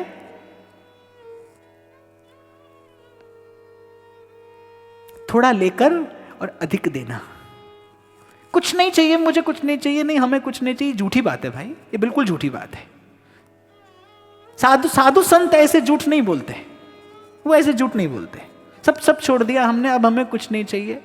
मैं आपको छोटी सी घटना सुनाता हूँ। कुछ दिन पहले की बात है, मैं अपने यहाँ से किसी बालक को वृंदावन में भेजा, मुझे कुछ सामान चाहिए था, कुछ वस्त्र चाहिए थे। तो वो जिस दुकान पर वस्त्र लेने के लिए गए तो कुछ लोग आए, बोले हमारे गुरुजी के लिए वस्त्र दे दीजिए, पीला वस्त्र दीजिए। पीला वस्त्र उसने दिया। बोले नहीं ऐसा पीला नहीं, वैसा पीला। उसने कोई और पीला दिखाया, बोले नहीं ऐसा पीला नहीं, वैसा पीला। अब बेचारे ने तीसरा पीला दिखाया, अब वो वैसा पीला भी नहीं था। तो बोले हम आपको चित्र मंगा कर दिखाते हैं। तो वो गुरुजी के यहां से व्हाट्सएप पर चित्र मंगाया, बोले ऐसा पीला, बोले ऐसा ही पीला चाहिए। तो मैंने मन में सोचा, मैंने कहा गुलाबी तो मैं भी पहनता हूं पर इतना गुलाबी नहीं पहनता। मैं थोड़ा आगे पीछे तो चल जाता है, इतना गुलाबी तो मैं भी नहीं पहनता। तो भाई ये भूल हमसे ना हो, इसीलिए मैंने कहा इस फेर में मत पड़िए। हमें कुछ नहीं चाहिए, झूठी बात है भाई, क्योंकि मेरा कबीर सच्ची बात करता है, इसलिए मैंने कहा वो सन्यासी है। साईं इतना दीजिए जामे ग्रस्त समाए, मैं भी भूखा ना रहूं, साधु न भूखा जाए। इतना हमें आवश्यकता है भाई, और जो आवश्यकता है उसे आदर से लीजिए ना, थोड़ा लीजिए। हाँ, पर ध्यान रखिए आपके जीवन का संकल्प शुभ हो। आप सदा प्रयास करें कि मुझे थोड़ा लेकर अधिक देना है, थोड़ा सा यहां से लेना है और अधिक देना है। गीता में 4th अध्याय में भगवान ने बार बार यज्ञ शब्द का प्रयोग किया, और भगवान तो यहां पर यह कहते हैं कि जो यज्ञ किए बिना खाता है, भगवान ने कहा जो यज्ञ किए बिना खाता है, जो यज्ञ नहीं करता, भगवान ने कहा वो परलोक में क्या, वो तो इस लोक में भी सुख नहीं पाता। यज्ञ अर्थात यही, हमारे लेने से प्रकृति में क्षति होती है। कितनी ऑक्सीजन आप लेते हैं, कितनी कार्बन डाइऑक्साइड आप देते हैं। ये जो प्रकृति की क्षति है, ये पूरा करना आपका कर्तव्य है। कैसे कर सकते हैं आप पेड़ लगाकर ये क्षति पूर्ति कर सकते हैं। पेड़ लगाना यज्ञ है। जब आप पेड़ लगाते हैं तब आप प्रकृति की क्षति पूर्ति करते हैं, क्योंकि आपने जो लिया आपको लौटाना भी है। अरे जितना लिया उतना न लौटाइए, कम से कम कुछ तो दीजिए, कुछ तो दीजिए। और मैंने तो कई बार आप लोगों के साथ अपने अपने मन का ये भाव साझा किया कि मेरी तो यात्रा ही इस भाव से आरंभ हुई कि पेड़ की छाया में मैं बैठा था, तपती दोपहरी और पेड़ की छाया, और मेरे मन में एक विचार आया कि भाई कभी किसी ने ये पेड़ लगाया होगा, किसी ने इसको सींचा होगा, किसी ने इसको संभाला होगा, किसी के लगाए पेड़ की छाया में मैं बैठा हूं, तो भाई मुझे भी किसी के लिए पेड़ लगाना चाहिए ताकि कल कोई उसकी छाया में बैठे। और मुझे लगता है यही एक विधि है प्रकृति के ऋण से मुक्त होने की।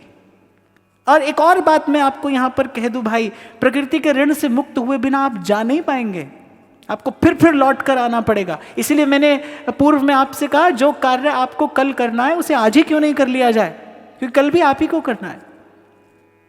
चतुर्थ अध्याय में भगवान ने अर्जुन को कहा कि अर्जुन कर्म नहीं यज्ञ कर। जैसा मैंने कहा ना कि जीवन को आप पर निर्भर करता है कि आप चूल्हा बनाते हैं, यज्ञ की वेदी बनाते हैं। भगवान ने कहा अर्जुन तेरा एक एक कर्म यज्ञ जैसा हो, तेरा जीवन यज्ञ कुंड जैसा पवित्र हो, तेरा एक एक कर्म यज्ञ जैसा हो। और यज्ञ अर्थात जो क्षति पूर्ति के लिए किया जाए, थोड़ा सा लेकर और बहुत दिया जाए, बहुत देने का प्रयास करिए थोड़ा सा लेकर। और मुझे तो ऐसा लगता है भाई गुरुजनों की कृपा से थोड़ा सा जो अनुभव मुझे हो पाया, यही हो पाया कि वो जो अवस्था है जिसकी चर्चा हमने बिल्कुल आरंभ में की, संन्यास, यत् प्राप्य न किंचित वांछति न शोचति न द्वेष्टि न रमते नोत्साही भवति, जहाँ कुछ पा लेने पर कोई प्रसन्नता नहीं है, चले जाने पर कोई पीड़ा नहीं है, जहाँ कोई भ्रम नहीं है, कोई द्वंद नहीं है, कोई दुविधा नहीं है, जहाँ मन मस्त है, मगन है, उस अवस्था तक पहुँचने के लिए। और हम आरंभ कहाँ से कर रहे हैं? जहाँ हम बंधे हैं लेने और देने में। इस लेने और देने से बंधे इस जीवन से हमें आरंभ करना है। वहाँ तक पहुँचने का रास्ता क्या है? बस थोड़ा थोड़ा देते चलिए, थोड़ा सा लेते चलिए और बहुत देने का प्रयास करिए।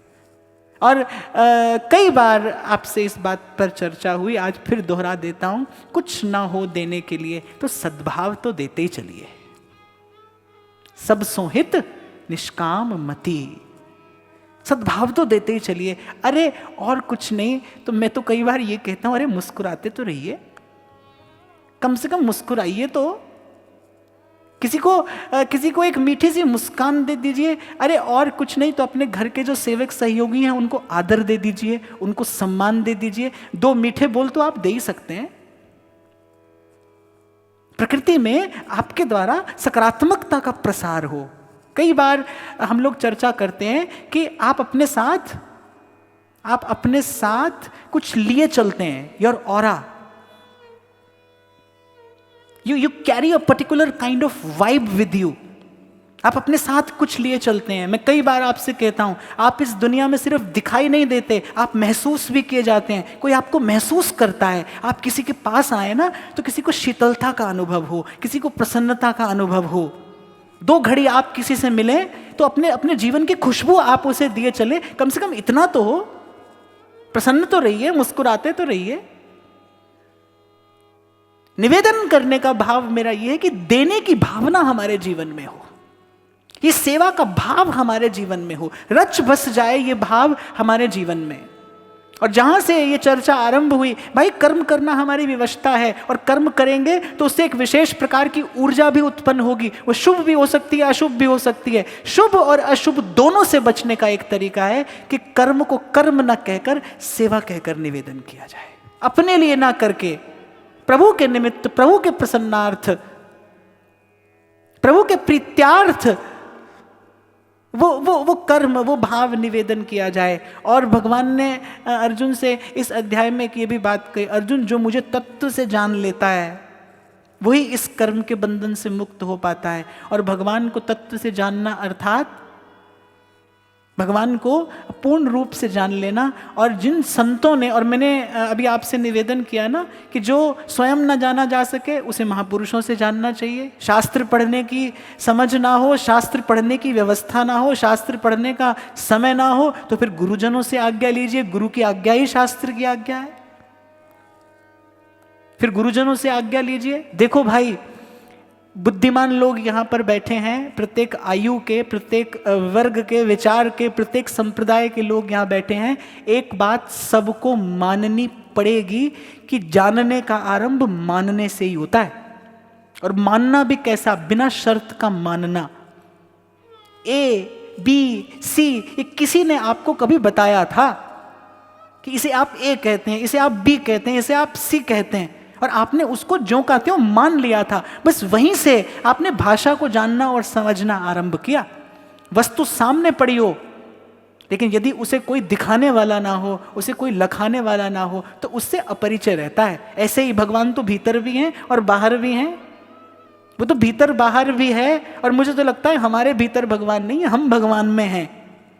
ये सारी सृष्टि, मानस कहती है मैं सेवक सचराचर रूप राशि भगवंत। अनुभवी जन कहते हैं कौन सी जा है जहां जलवा ए हुस्न यार न हो। अरे दीदार का शौक है तो फिर नजर पैदा कर। अगर दीदार का शौक है तो फिर नजर पैदा कर। तो हम ये ना कहें हम में भगवान है, हम भगवान में हैं। हम भगवान में, सारी सृष्टि प्रभु की है। इसीलिए भगवान ने कहा अर्जुन जो मुझे तत्व से जानता है, अर्थात वो जिसकी सेवा करता है वो मेरे ही नाते करता है, वो जो भी कर्म करता है वो मुझे ही निवेदन करता है। नामदेव के जी के यहाँ पर कुत्ता आता है, रोटी उठाकर भागता है, नामदेव उसमें भी अपने पंढरीनाथ का ही दर्शन करते हैं। कहते हैं एक बार नामदेव जी ने एक प्रेत का दर्शन कर लिया, और प्रेत जैसे ही नामदेव जी पर दौड़ा, नामदेव जी ने कहा ये आए मेरे लंबकनाथ। नामदेव जी ने कहा प्रभु ऐसे रूप से तो मुझे डर लगता है, अगली बार ऐसा रूप बनाकर मत आइएगा। पर नामदेव जी दर्शन अपने पंढरीनाथ का ही करते हैं। और मानने से ही इस यात्रा का आरंभ होगा भाई। मानने से ही आप इस अवस्था तक पहुंचेंगे। मानिए संसार प्रभु का है, मानिए सब प्रभु का है, सब प्रभु से है, सब प्रभु में है। इसलिए जो भी करिए प्रभु के नाते करिए। केवल मानकर इस भाव को अपने जीवन में लेकर आइए। मैं फिर कह रहा हूं, कोई कितना ही बुद्धिमान क्यों ना हो, उसने जो भी जाना है वो मान कर जाना है, बिना माने नहीं जाना जा सकता। उसने कभी किसी की बात को माना है तो वो जानने योग्य बना है।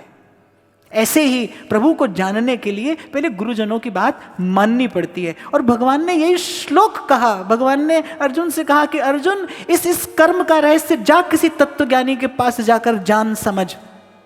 भगवान ने कहा कि अर्जुन तेरी बुद्धि में जो मति भ्रम उत्पन्न हो गया है, जो तो ठीक और गलत, उचित और अनुचित का विचार नहीं कर पा रहा, इस मति भ्रम को दूर करने का एक ही उपाय है, किसी जागृत महापुरुष के पास जाकर बैठ, किसी जीवन मुक्त के पास जाकर बैठ, किसी तत्वज्ञ के पास जाकर बैठ। तत्वज्ञ अर्थात जो मुझे तत्व से जानता हो।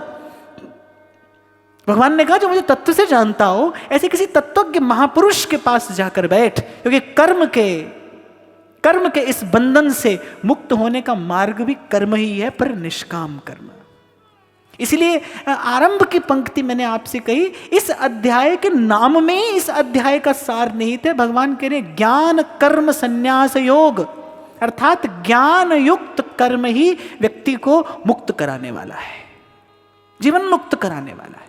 तो कर्म बांधता नहीं है, केवल बांधता ही नहीं है, कर्म मुक्त भी कराता है, पर यदि ठीक प्रकार से किया जाए तो।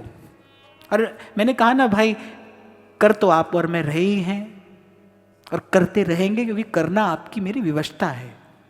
ठीक से करना है, समझ कर करना है, करके नहीं समझना है, समझ कर करना है। मुझे तो ऐसा लगता है एक व्यक्ति के जीवन में सत्संग है, एक व्यक्ति के जीवन में नहीं है।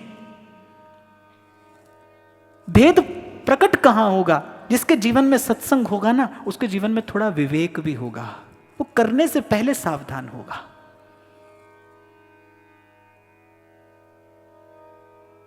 सत्संग teach you how to carry an alert lifestyle. सावधान होकर कैसे जिया जा सकता है, सजग होकर कैसे जिया जा सकता है। और आगे भगवान कहेंगे भाई मम माया दुरत्यया, एक क्षण में बाजी पलट सकती है। मुझसे कोई अगर पूछे कि आपकी दृष्टि में जीवन क्या है, रहस्य है, प्रश्न है, समस्या है, रोग है, पहेली है, क्या है। तो ये मेरा बिल्कुल निजी विचार है, आप माने न माने। और मुझसे कोई पूछे तो मुझे लगता है कि जीवन शतरंज के खेल जैसा है। बिसात बिछी है और आपकी एक गलत चाल पूरी की पूरी बाजी पलट सकती है। किसी ने कहा भी है, you are always a single decision away from an entirely different life. Just a single decision away. एक गलत निर्णय आपकी बाजी पलट सकता है। आप जीतते जीतते हार सकते हैं, आप हारते हारते जीत सकते हैं। मेरा जीवन दर्शन ये कहता है कि बिल्कुल शतरंज के खेल जैसा ये जीवन है। कभी कभी आपको पीछे भी हटना पड़ता है, कभी कभी आपको 2 कदम पीछे भी चलना पड़ता है। आप हमेशा आगे ही बढ़ने की बात नहीं कर सकते। बुद्धिमानी से, विवेक से, जब आपका लक्ष्य क्या है। अच्छा, शतरंज की बिसात पर 2 कदम आगे या 2 कदम पीछे जाना इतना महत्वपूर्ण नहीं है। उद्देश्य क्या है? बाजी जीतना, अंतिम निर्णय हमारे पक्ष में हो। ऐसे ही शतरंज की बिसात जैसा ये जीवन है। कभी 2 कदम आगे, कभी पीछे, कभी दाएं, कभी बाएं, कभी तिरछी चाल भी चलनी पड़ती है, कभी बिल्कुल सीधा भी जाना पड़ता है। पर ये सब किस लिए? कि अंतिम निर्णय हमारे पक्ष में हो, अंतिम निर्णय हमारे पक्ष में हो। तो भगवान ने इस 4th अध्याय में सार स्वरूप अगर कोई बात कही है तो वो यही कही है, अर्जुन समझ के करना, समझ। और भगवान ने फिर समझने की विधि भी बताई। भगवान ने कहा जिस ज्ञान को अर्जित करने की मैं बात कर रहा हूं वो ज्ञान पुस्तक में नहीं मिलेगा, वो ज्ञान किसी ग्रंथ में नहीं लिखा है। उस ज्ञान के लिए तुझे किसी जीवन मुक्त महापुरुष के पास जाना होगा। और एक और बात भगवान ने कहा, जीवन मुक्त महापुरुष के पास जाकर श्रद्धा पूर्वक उसकी सेवा करके उसके चरणों में बैठकर उससे पूछना, प्रश्न करना, वो तुझे उत्तर देंगे। उनके द्वारा दिए गए ज्ञान से तेरी बुद्धि का ये मोह अंधकार नष्ट होगा, तब तू ठीक कर पाएगा। देखो, कर तो रहा था ना अर्जुन, जब युद्ध करने से मना कर रहा था और जब वो पलायन की बात कर रहा था तो वो पलायन भी तो एक कर्म था। जो लोग कहते हैं कि हमने छोड़ दिया संसार और छोड़कर वन में आ गए, भाई वन में आना भी तो एक कर्म है। आप पलायन करके दौड़ कर आए, ये भी तो एक कर्म है। आप यहाँ पर माताएं बहनें भी बैठी हैं और सब भाई बंधु भी यहाँ पर बैठे हैं। मैं आज बड़ी विनम्रता पूर्वक आपको ये बात करूँ। बहुत बार ऐसे प्रश्न आते हैं मेरे पास कि मन करता है अब सब छोड़कर भजन करने लगें। तो उसके लिए भाई किसी व्यवस्था की आवश्यकता नहीं है। भजन के लिए तो मन की आवश्यकता है, और मन करता है तो फिर करिए, रोकने वाला कौन है? पर आप क्या कहते हैं? मन करता है भजन करें, यदि ऐसा हो जाए तो। क्षमा करना, जब मन करता है तब उसमें कोई यदि, किंतु, परंतु ये नहीं होता। मन करता है भजन करने का और मन से ही भजन करना है तो फिर करिए, रोकने वाला कौन है? हाँ, ठीक है, जो बाहरी व्यवस्थाएं हैं वो कहीं ना कहीं हमारे भाव को, कहीं ना कहीं हमारे विचार को थोड़ा प्रभावित करती हैं। पर जैसे जैसे आपका संकल्प दृढ़ होता चला जाता है, जैसे जैसे आपके जीवन में सत्वगुण का बाहुल्य होता चला जाएगा, जैसे जैसे आपके जीवन में शुभ कर्मों द्वारा संचित वो ऊर्जा शक्ति एकत्रित होती जाएगी, विश्वास रखिए प्रतिकूलता आपका स्पर्श नहीं करेगी। अर्जुन घृत करने जा रहा था, कर तो रहा था।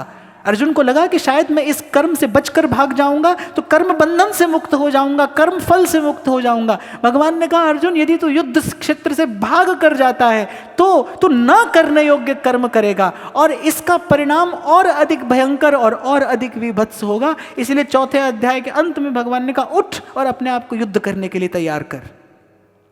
और मुझे लगता है कम से कम इस विश्व में जो कृष्ण का भक्त है, जो अपने आप को कृष्ण भक्त कहता है, उसे तो कभी बच के भाग जाने की बात अपने मन में नहीं सोचना चाहिए। उसे तो सदा भगवत गीता का स्मरण करना चाहिए। मैंने आरंभ में भी आपसे कहा ना, वो कृष्ण की सेना का सिपाही नहीं हो सकता जो अपने कर्तव्य से पलायन करके भागे।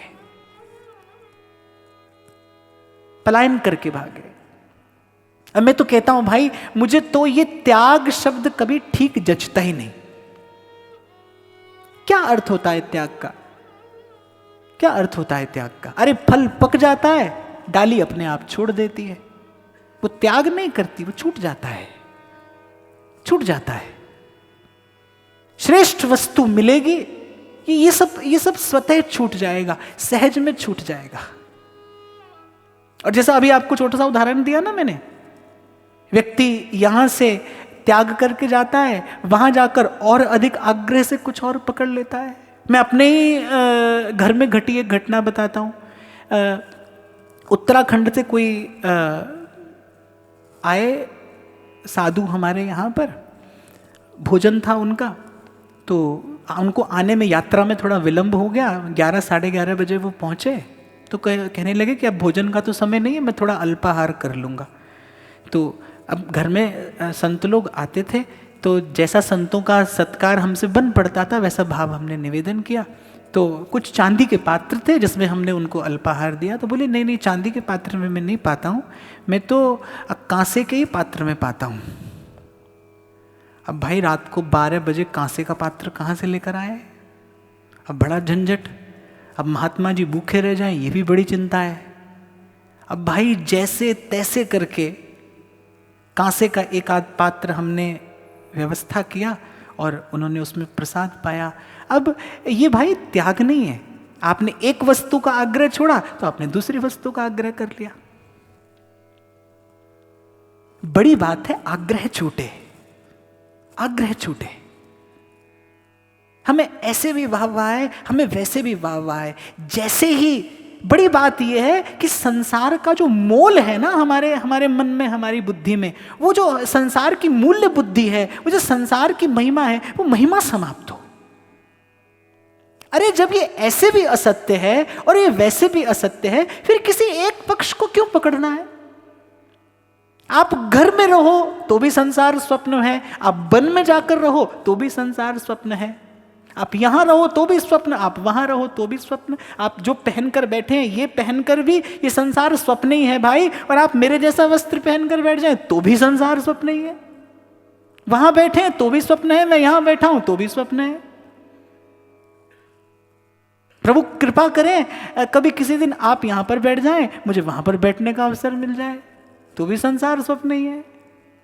तो फिर किसी एक वस्तु, किसी एक व्यवस्था के आग्रह को अपने जीवन में धारण करने का कोई औचित्य नहीं है। केवल समझने की बात है, इसे केवल समझने की आवश्यकता है। इसीलिए मैंने कहा संन्यास का अर्थ क्या है, त्याग का अर्थ क्या है, वैराग्य का अर्थ क्या है। किसे कहते हैं तप? केवल भूखा ही रहना, अपने शरीर को कष्ट देना, इसका नाम तप नहीं है। होगा एक प्रकार का तप, ये भी होगा। और भगवान ने अनेक अनेक प्रकार के तप और अनेक अनेक प्रकार के यज्ञों का वर्णन इस 4 अध्याय में किया। पर भगवान कहते हैं सब में जो श्रेष्ठ है वो आत्म संयम नाम का यज्ञ है, अर्थात वो नहीं करना जो हमें नहीं करना चाहिए। मैं तो कहूंगा कि इस 4 अध्याय के सार स्वरूप, प्रसाद स्वरूप आप यहां से बस एक ही बात लेकर जाएं, ये आत्म संयम नाम का यज्ञ हमारे जीवन में हो। जैसा व्यवहार हम किसी से न चाहते हो वैसा व्यवहार हम न करें, समय आने पर, अवसर आने पर भी न करें, विवश हो तो भी न करें। इसी का नाम है आत्म संयम नामक यज्ञ। और भगवान कहते हैं कि आत्म संयम नामक यज्ञ से जो अग्नि उत्पन्न होती है वो भीतर और बाहर से पवित्र कर देती है, वो सारे कर्म के बंधनों को नष्ट कर देती है। ये आत्म संयम नाम का यज्ञ है। हम आज यहां से ये संकल्प लेकर जाएं, नहीं कहेंगे हम कठोर वचन नहीं कहेंगे, हम दुर्वचन नहीं कहेंगे। भगवान ने ये 3 बातें कही। वीतराग अर्थात जिसको किसी से कोई आसक्ति नहीं है, जो निर्भय है, और जो अक्रोध है, जो किसी पर क्रोध नहीं करता। मैं तो कहता हूं एक संकल्प मन में कर लीजिए कि कोई हमारा कितना भी अपराध करे, हम आज से न्यस्त दंड होते हैं, हम उसके प्रति कोई दुर्भाव अपने मन में नहीं लाएंगे। आपका पूरा जीवन तपस्या हो जाएगा। आपको कोई तप करने की आवश्यकता नहीं। आप एक संकल्प अपने मन में कर लीजिए। संत कहते हैं ना, जो तो एक कांटा बोए वाए बोए तू फूल, तो ये फूल का फूल है, वाको है त्रिशूल। मैं कहता हूं उसको फूल नहीं बो सकते, चिंता की बात नहीं, पर कम से कम कांटे का उत्तर कांटे से नहीं देंगे। क्योंकि फूल बो देने के लिए तो बड़ा उदार हृदय चाहिए। मुझे लगता है फूल बो देने के लिए तो संत सा हृदय चाहिए, साधु सी निर्मलता चाहिए। मान लीजिए आज हम वहां तक नहीं भी पहुंचे हैं, चिंता की बात नहीं, पर ये संकल्प अपने मन में करके यहां से जाइएगा कि हम कठोर शब्द नहीं कहेंगे, हम दुर्वचन नहीं कहेंगे, हम किसी के प्रति अहित का चिंतन अपने मन में नहीं आने देंगे। आएगा तो उसे परिष्कृत करने का प्रयास करेंगे। उसे क्रियान्वित नहीं करेंगे। चतुर्थ अध्याय के सार स्वरूप अगर कुछ कहा जा सकता है तो यही कहा जा सकता है कि ज्ञान युक्त कर्म से ही व्यक्ति मुक्त हो सकता है। और ज्ञान युक्त कर्म क्या है? ज्ञान क्या है?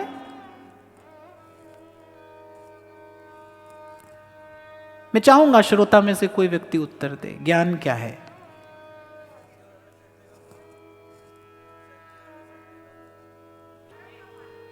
अब मैं बताऊं?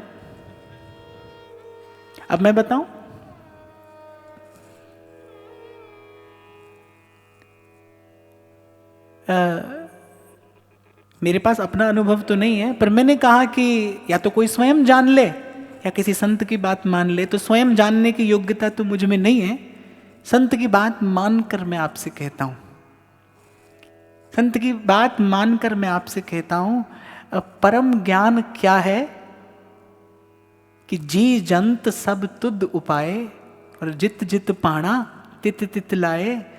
सब कुछ कीता तेरा होवे नाहिन किछ असाड़ा जियो। तू मेरा राखा सबनी थाई तापो के काड़ा जियो। महाराज कहते हैं वाणी में, गाइए मेरे साथ। तू मेरा राखा सबनी थाई, तू मेरा राखा सबनी थाई तापो के काड़ा जियो। जी जंत सब तुद उपाय, उपाय अर्थात प्रभु आपने ही उत्पन्न किए हैं। जी जंत सब तुद उपाय और जित जित पाणा तित तित लाए। जहां आपकी जैसी इच्छा थी आपने वहां उसे लगाया। महाराज वाणी में कहते हैं, हुक्म है अंदर सबको बाहर हुक्म न कोई। जो हो रहा है वो प्रभु आपके हुक्म से हो रहा है। इस सृष्टि का एक एक कण आपके हुक्म से गतिमान है। जो है आपका है, जो है आपसे है, जो है आप में है। बस यही ज्ञान है, यही जानने योग्य है।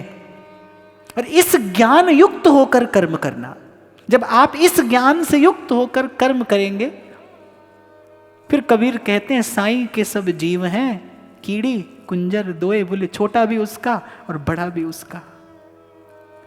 बिहारी देव कहते हैं अब हो कासों बैर करूं। बोले फिर किससे बैर करूं जब ये भी उसका है और वो भी उसका है।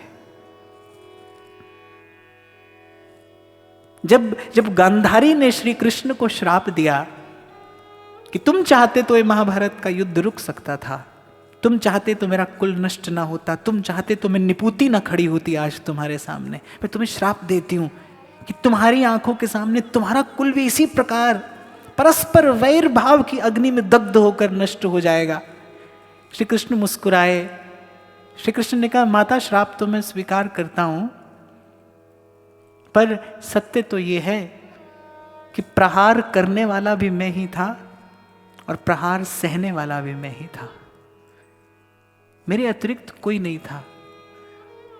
जितने भी प्रहार हुए मुझ पर ही हुए, जितनी भी पीड़ा हुई मुझे ही हुई। जो भी हुआ उसका अंतिम फल यदि किसी ने पाया तो मैंने ही पाया। मैं ही सब फलों का भोगता हूं। यही ज्ञान है भाई, यही ज्ञान है। वासुदेव सर्वमिति समाहात्मा सु दुर्लभा। भगवान कहते हैं ऐसा ही कोई महात्मा दुर्लभ है भाई जो इस ज्ञान को पा गया है। भला भी उसका है, बुरा भी उसका है। ये जो है वो उससे है, ये जो है उसमें है। इसलिए इसलिए मैंने कहा संत बड़ी बड़ी अच्छी बात कह देते हैं, बड़ा संतुलित सा एक मार्ग दे देते हैं। कहते हैं कि सार सार को गह रहे और थोथा दे उड़ाए। इसलिए मैंने कहा निंदा न करना किसी की, किसी का खंडन न करना, किसी की अवहेलना न करना, किसी की अवज्ञा न करना। जो आपके लिए अनुपयोगी है वो किसी के लिए उपयोगी होगा, जो आपके लिए निरर्थक है वो किसी के लिए सार्थक होगा। प्रभु की रचना है भाई, प्रभु की रचना को प्रभु की लीला मानकर, प्रभु की कृति मानकर प्रणाम करते हुए अपने गुरु की, गुरुजनों की, सत्पुरुषों की आज्ञा में रहकर जीवन यापन करना, यही ज्ञान कर्म संन्यास योग है। इसलिए मैंने कहा केवल नाम को ही समझ लेना पर्याप्त है। यद्यपि अध्याय में तो भगवान ने बहुत कुछ कहा है, सबकी चर्चा तो यहां पर संभव नहीं है, केवल नाम ही समझ लेना पर्याप्त है। ज्ञान क्या है कि सब भगवान का है, भगवान में है, भगवान से है। एको हम द्वितीय नास्ति, कहने वाला कहता है ना, अगर तू बस्ती में है तो फिर वीराने में कौन, और अगर तू तस्बीह के एक दाने में है तो फिर दाने दाने में कौन। और मैंने कहा कि इसे जानने की आवश्यकता नहीं है, इसे केवल मानना, मानने से ही कार्य हो जाएगा। क्योंकि जानने की योग्यता नहीं है हमारे पास, जानने की सामर्थ्य नहीं है। अरे जब तक भगवान ने अर्जुन को दिव्य दृष्टि नहीं दी, अर्जुन कहाँ श्री कृष्ण के उस विराट स्वरूप का दर्शन कर पाया। पहले भगवान ने दृष्टि दी, अच्छा, और दर्शन करने के बाद भी अर्जुन बहुत देर तक उस दर्शन को सह नहीं पाया। अर्जुन ने कहा बस प्रभु देख लिया मैंने, अब आप अपने उसी रूप में आ जाइए, मुझ में सामर्थ्य नहीं है इसे झेलने की। जानने की आवश्यकता भी नहीं है और जानने की योग्यता, पात्रता और सामर्थ्य भी हमारे पास में नहीं है। मान लीजिए कि सब प्रभु का है, और मैं तो कहता हूं इसका परिणाम आप अपने जीवन में देखेंगे, आपका जीवन स्वस्थ होने लगेगा। जैसे ही आप सब कुछ प्रभु का मानेंगे, फिर किससे द्वेष करेंगे, किसकी निंदा करेंगे, किससे मात्सर्य करेंगे, किस पर क्रोध करेंगे। हाँ, लेकिन वो ध्यान से सुनिएगा और समझिएगा कि सीधे ही यहाँ तक पहुँचना कठिन नहीं, असंभव होगा। इसलिए हमारे हाथ में जो सूत्र है कर्म का, वहीं से हमें आरंभ करना है और शुभ कर्मों से पहले सुसज्जित करना है अपने जीवन को। शुभ कर्मों से जो दे पाए दीजिए। मैं फिर याद करूंगा कबीर साहब की बात, देह धरे का फल यह है,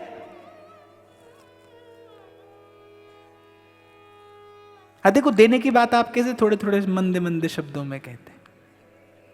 देह धरे का फल यह है, देह देह कछु देह दीजिए। बल दिया जाता है बार बार इस बात पर, क्यों? क्योंकि प्रसन्नता का मार्ग यहीं से होकर जाता है। छीन कर झपट कर आप प्रसन्न नहीं होइएगा, आप नहीं होइएगा। जिस वाक्य से मैंने आज की चर्चा आरंभ की कि सुख में शांति नहीं है बाप, शांति में सुख है।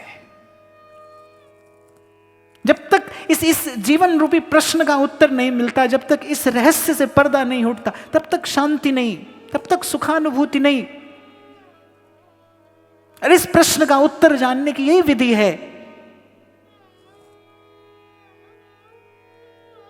निवेदन करिए, समर्पण करिए। भगवान ने अर्जुन से स्पष्ट कह दिया, पहले कहा कि किसी महापुरुष के पास जाना। देखो इस चतुर्थ अध्याय का अगर मैं क्रम बताऊं तो भगवान ने सबसे पहले कहा कि कर्म प्रधान विश्व करी राखा, फिर भगवान ने कहा सकाम कर्म और निष्काम कर्म, फिर भगवान ने कहा सकाम में भी शुभ है अशुभ है और एक निष्काम कर्म है। पर पहले शुभ कर्म करना, निष्काम होने की इच्छा से शुभ कर्म करना, और फिर भगवान कह रहे कर्म का रहस्य जान लेना, इस जीवन का रहस्य जान लेना। अर्जुन ने कहा कैसे जानूं? तो भगवान ने कहा किसी कर्मयोगी के पास, किसी जीवन मुक्त महापुरुष के पास, किसी तत्वज्ञ महापुरुष के पास जाकर बैठना। और फिर भगवान ने एक और बात कह दी, ऐसे ही नहीं जाना उनके पास, श्रद्धावान लभते फलम, श्रद्धा युक्त होकर जाना। हमारे सेवक जी महाराज सिद्धांत का आरंभ करते हैं, कहाँ से करते हैं? प्रथम हृदय श्रद्धा जो करे, प्रथम हृदय श्रद्धा जो करे। और ये बड़ा विनम्र सा निवेदन मैंने आपसे किया, आप खूब संपन्न रहें, आप खूब समृद्ध रहें, ऐसी मेरी शुभ कामना। पर वास्तविक संपत्ति हो आपके पास, और किसी जीवन मुक्त महापुरुष के चरणों में, किसी जागृत महापुरुष के चरणों में, किसी समर्थ सदगुरु के चरणों में आपकी विमल श्रद्धा है, तभी आपके पास वास्तविक संपत्ति है। जीवन को समृद्ध तो श्रद्धा बनाती है, विश्वास बनाता है।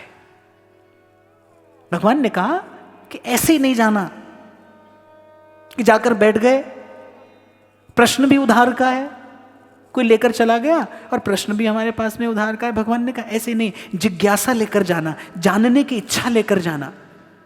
मैं तो कई बार आपसे कहता हूं, आप चल कर आते हैं, आपका यहां तक आना ये केवल भटकना भी हो सकता है। आपका यहां तक आना केवल भटकना भी हो सकता है, आपका यहां तक आना मनोरंजन भी हो सकता है, और आपका यहां तक आना आपकी आध्यात्मिक यात्रा का आरंभ भी हो सकता है। जिज्ञासा लेकर आइए, किसी महापुरुष के पास जाइए तो सत्य को जानने की जिज्ञासा लेकर जाइए। मुझे ऐसा लगता है एक साधु का, एक ज्ञानी का, एक महापुरुष का वास्तविक आदर क्या है।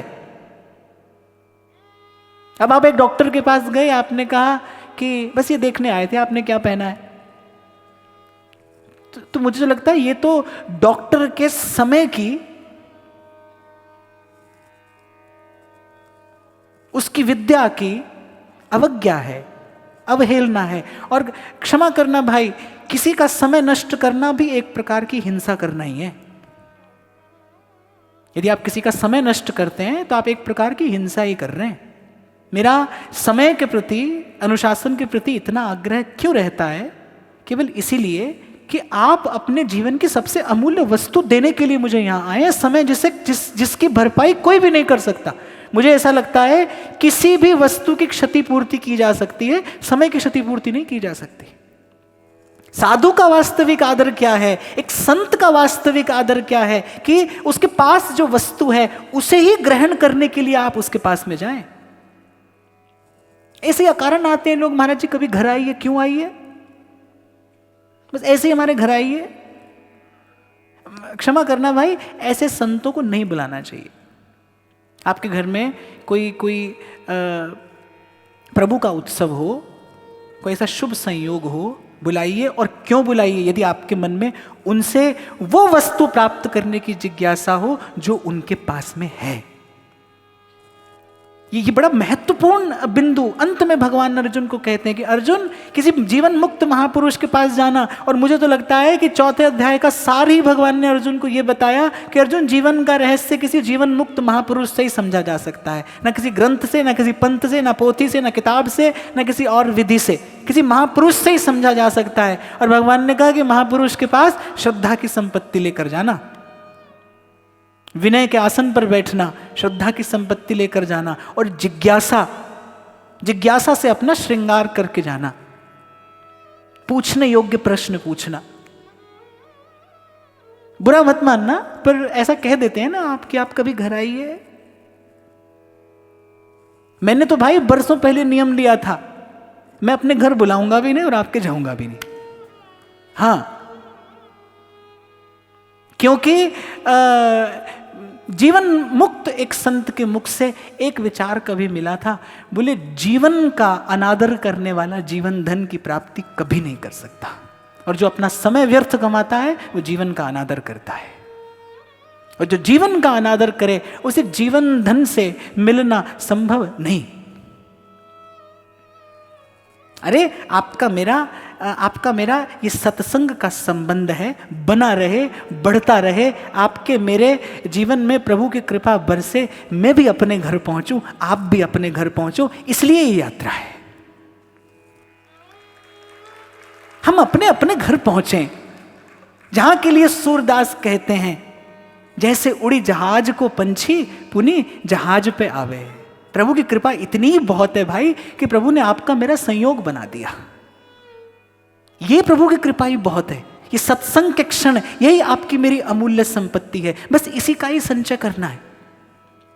होगी भूल जीवन में, पर भूल को सुधारते चलना भाई, भूल को दोहराना नहीं। एक कहावत है, 4 शब्द है,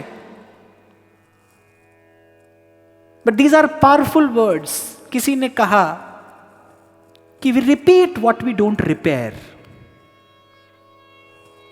हम उस गलती को फिर दोहराते हैं और दोहराएंगे जिसे हम सुधारते नहीं। होगी भूल, होगी गलती होगी, पर दोहराना नहीं, सुधारते रहना।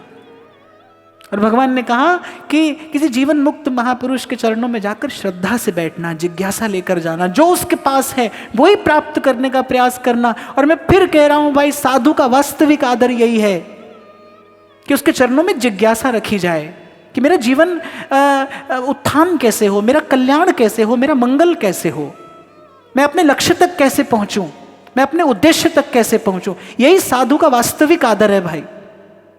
और एक और बड़ी महत्वपूर्ण बात भगवान ने अंत में कही कि भगवान ने कहा, श्रद्धावान लभते ज्ञानम तत्परः संयतेन्द्रियः ज्ञानम लब्ध्वा पराशांतिम अचिरेणा अधिगच्छति। भगवान ने कहा श्रद्धा लेकर जाना, श्रद्धावान लभते ज्ञानम, क्योंकि श्रद्धा से ही जो वो तुमसे कहेगा उसे तुम ग्रहण कर पाओगे। व्हाट एग्जैक्टली श्रद्धा इज? It is receptivity. श्रद्धा आप में ग्रहण करने की क्षमता का विकास करती है, द रिसेप्टिविटी।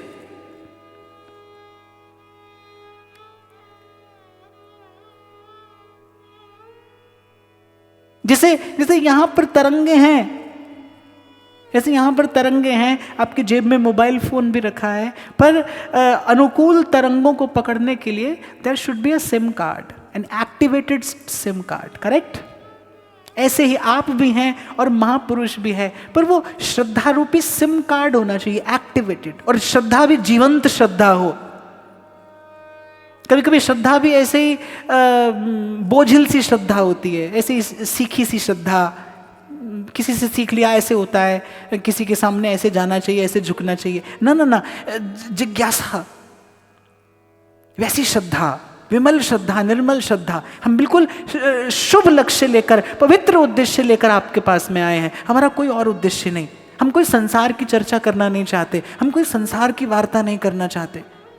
मैं क्षमा याचना पूर्वक कहूँगा भाई, बड़ा कटु अनुभव रहा जीवन का, अनेक बार का रहा कि जब कभी किसी से मिलना हुआ तो 2-4 मिनट सार की बात हुई और फिर वही असार बात, फिर वही संसार की चर्चा, संसार की वार्ता। और मैंने कहा बहुत बार भूल हुई, मुझसे भी बहुत बार भूल हुई, अब भी कभी कभी हो जाती है, हाँ, पर सत्संग की कृपा से भूल को सुधारने का प्रयास मैं निरंतर कर रहा हूँ कि एक क्षण भी व्यर्थ ना जाए, व्यर्थ की चर्चा में ना जाए।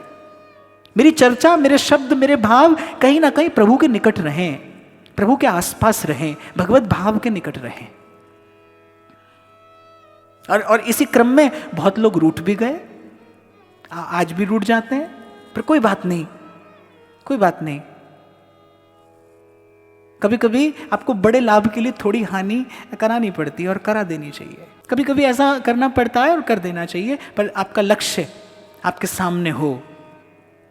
और फिर ये भगवान की आज्ञा है। भगवान ने कहा श्रद्धावान लभते ज्ञानम, और फिर भगवान कहते जो उनसे सुना, अगला शब्द भगवान प्रयोग कर रहे हैं तत्परः, अर्थात तत्परता पूर्वक उसके पालन में लग जाओ, केवल सुनकर ही मत रह जाना। पहले किसी महापुरुष के पास जाना और उस महापुरुष के चरणों में जिज्ञासा रखना, प्रणाम पूर्वक, प्रणिपात पूर्वक, विनय पूर्वक पूछना, फिर वो जो साधन बताएं, भगवान ने कहा उस साधन को करने में तत्पर हो जाना। दूसरी बात भगवान ने कहा तत्परः, और फिर भगवान कह रहे संयत इंद्रिय है, और तुम्हारे जीवन में आत्म संयम नाम का ये यज्ञ सदा होता रहे। भगवान ने कहा अर्जुन अनेक प्रकार के यज्ञ हैं, कोई यज्ञ द्रव्य से किया जाता है, कोई स्वाध्याय से किया जाता है, कोई किसी विधि से किया जाता है, पर भगवान ने कहा आत्म संयम नाम का यज्ञ श्रेष्ठ यज्ञ है। नहीं कहेंगे बुरा, नहीं कटु वचन किसी से नहीं कहेंगे। किसी के बारे में मन में यदि कोई अन्यथा विचार आएगा, थोड़ा नाम जप करेंगे, प्रभु से प्रार्थना करेंगे कि प्रभु मेरे मन को निर्मल करो, मेरे मन को शुद्ध करो, पवित्र करो, अपनी कृपा दृष्टि की उस विमल धारा में मुझे स्नान कराओ। ये मन हो निर्मल तुम्हारी कृपा से। अरे जन्म जन्म से याचना करते आए हैं प्रभु से, एक बार ऐसी याचना प्रभु से करें, प्रभु मेरा मन निर्मल हो, मुझे इस रोग दोष और जंजाल से मुक्त करिए, मुझे निर्दोष करिए, मैं आपका हूं, मैं आपसे हूं। आपने अपना और मेरा संबंध स्वीकार किया है। गीता में भगवान ने स्वीकार किया ममैवांशो जीव लोके जीव भूतः सनातनः। आपने मेरा और अपना संबंध स्वीकार किया है, आप मेरे संबंधी हैं। कहिए भगवान से, आप मेरे संबंधी हैं, आपसे संबंध होने पर भी मैं विषय और वासना के कीचड़ में पड़ा हूं, मैं दुर्बल हूं, मैं अज्ञ हूं, अबोध हूं, मैं असहाय हूं। मेरा आश्रय बनिए, मेरा अवलंब बनिए, मेरा सहारा बनिए। दीजिए अपना हाथ भगवान के हाथ में कि प्रभु निकालिए मुझे यहां से।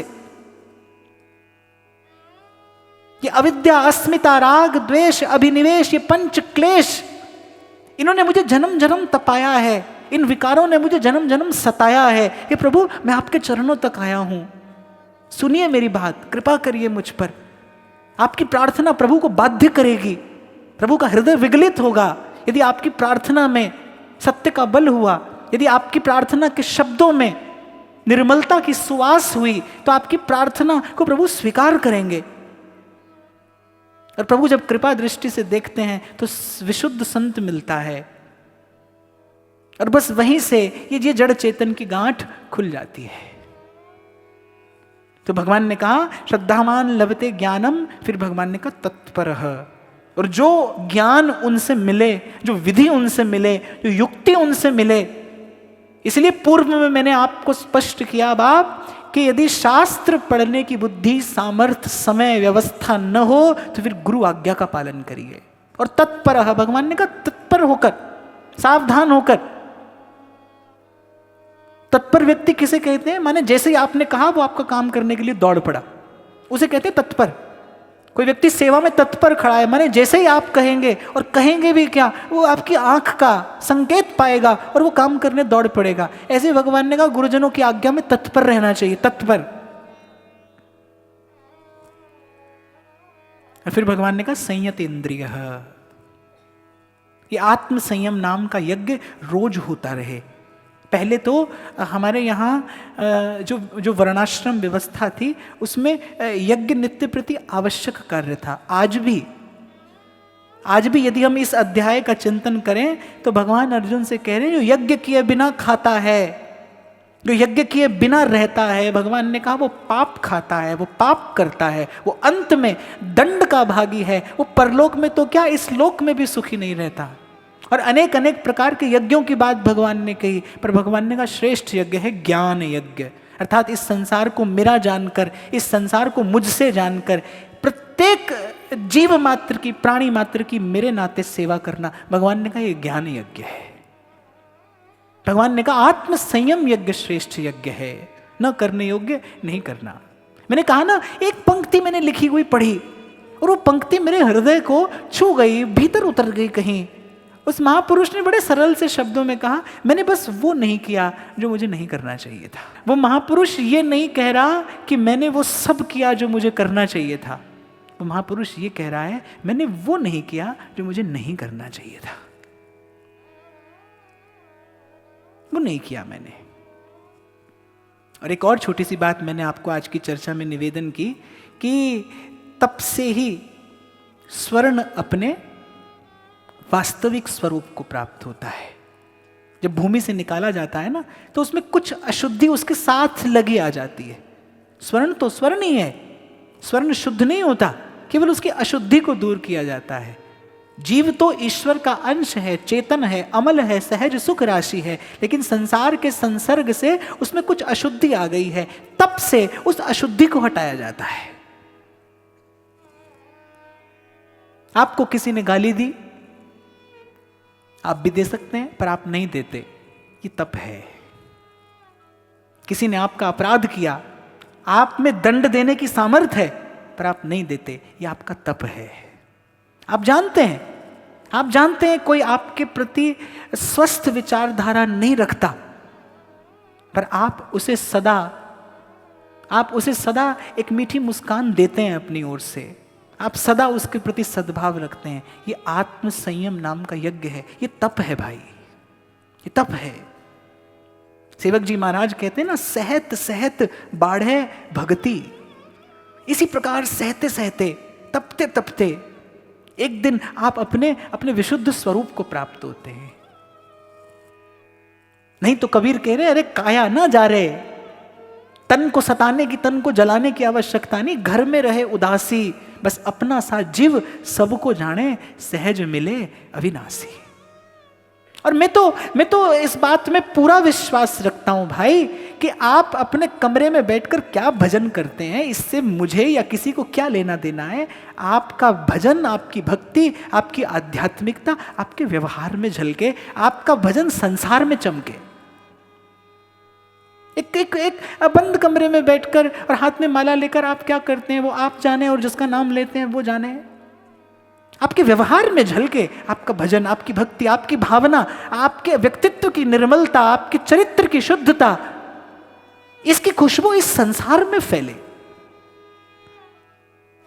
वस्तुतः जहां पर कोई मरने के लिए जाता है, एक वीर जाता है रणभूमि में वीर गति को प्राप्त करने के लिए, जहां पर मरने के लिए कोई जाता है वहां भगवान अर्जुन को जीना सिखा रहे हैं। वहां भगवान ने अर्जुन को जीना सिखाया है। जीना कैसे है, ये जीवन, ये अवसर जो प्रभु ने आपको मुझे दिया है, इसका सदुपयोग हमें कैसे करना है। तो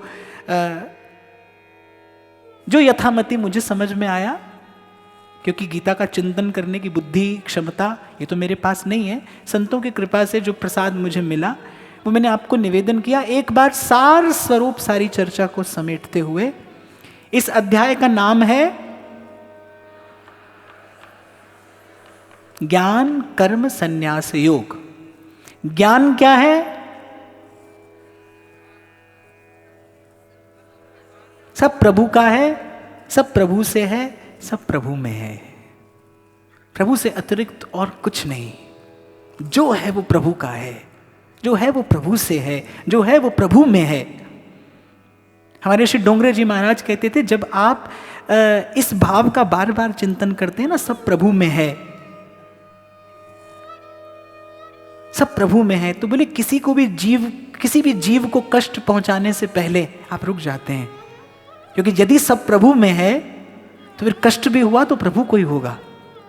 केवल ये भावना ही आपको कितने अनर्थों से बचा देती है, ये विचार आपको कितने अनर्थों से बचा देता है।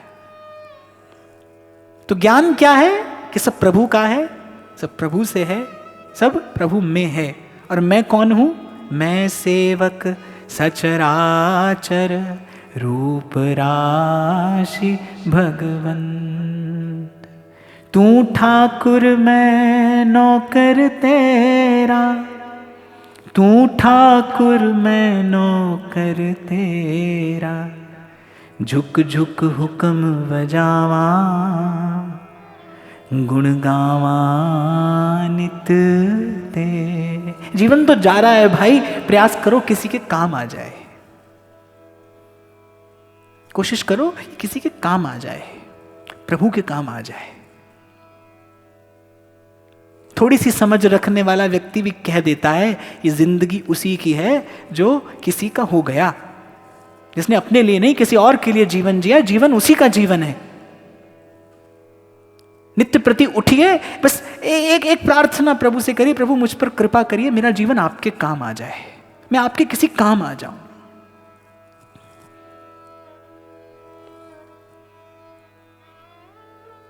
हनुमान जी हो गए, माया काल से परे हो गए। किस लिए? क्योंकि राम काज करीबे को आतुर, प्रभु का कार्य करने को तत्पर है वो, उनका जीवन ही है। किस लिए? बस राम काज के लिए उनका जीवन है। उनके जीवन का एक ही लक्ष्य, एक ही उद्देश्य है कि मेरी एक एक श्वास से बस प्रभु का कार्य हो। और कर सकते हैं भाई आप ऐसा, क्योंकि आपको मनुष्य बनाकर भारत भूमि में प्रभु ने इसीलिए भेजा कि आप प्रभु का कार्य करें।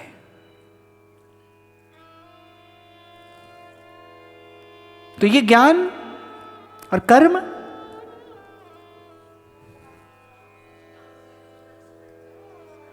हमें न सकाम न निष्काम, हमें क्या करना है? आज हम जहां खड़े हैं वहां से हमें क्या करना है? शुभ कर्म करना है। और शुभ कर्म भी शुभ फल प्राप्ति की इच्छा से नहीं करना है। शुभ कर्म इसलिए करना है कि इस शुभ कर्म से मेरा जीवन सात्विक बने, मेरी बुद्धि निष्काम हो। और इस ज्ञान से युक्त होकर जो कर्म है वो आपको मुझे कहां ले जाएगा? अब देखो भाई, मैंने तो आपको ये विधि बता दी कि एक दिन आप और मैं सब सन्यासी हो जाएंगे। न तो वस्त्र बदलेंगे, न स्थान बदलेंगे।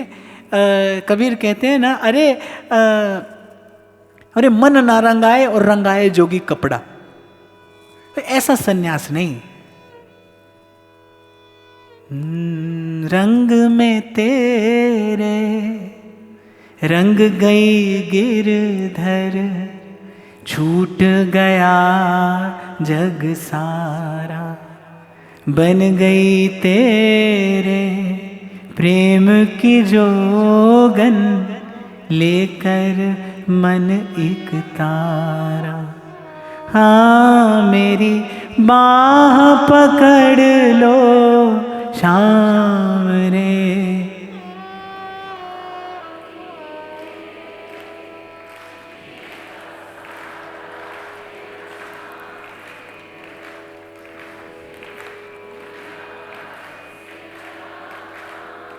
और अंत में भगवान कहते हैं कि ये निष्काम कर्म,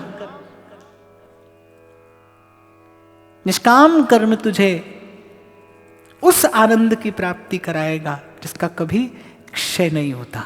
ज्ञान युक्त होकर जब कर्म किया जाता है, मैंने कहा ना, एक कर्म से सकारात्मक ऊर्जा प्रकट होती है, एक से नकारात्मक, लेकिन जो ये ज्ञान युक्त कर्म है, इससे वो ऊर्जा प्रकट होती है जो समस्त कर्म बंधनों को नष्ट कर देती है, जो समस्त कर्म बंधनों को भस्म कर देती है, और जीव अपने उस नित्य शुद्ध बुद्ध और नित्य मुक्त स्वरूप में स्थित होकर गाता है, हमको मिला जियावन हारा, हम ना मरे मरी है संसार। देखो, न राग न भय न क्रोध, वो सन्यासी है। उसे न भय है, न किसी पर क्रोध है, और न किसी से राग है।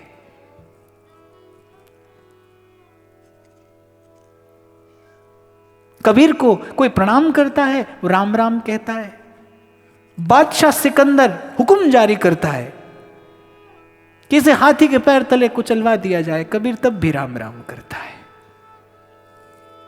क्योंकि इस अध्याय का नाम ज्ञान कर्म संन्यास योग है, और ज्ञान युक्त कर्म की परिणति संन्यास में होती है। और मैंने कहा ना, यह संन्यास शब्द मुझे बड़ा प्रिय है। किसी के लिए संन्यास उदास शब्द होगा, पर मेरे लिए तो संन्यास का अर्थ है वास्तविक उत्सव। मैं फिर दोहराता हूं, फॉर मी अ सन्यासी is the real celebrity who is celebrating the life every moment. गाइए मेरे साथ एक बार, मन मस्त भया, मन मस्त भया, मन मस्त भया, अब क्या बोले।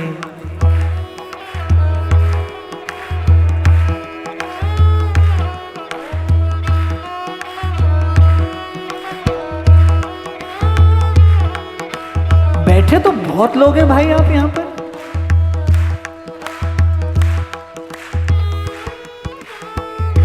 हीरा पाया गांठ गठियाया, हीरा पाया गांठ गठियाया, बार बार वाको क्यों खोले। मन मस्त भया, मन मस्त भया, अब क्या बोले।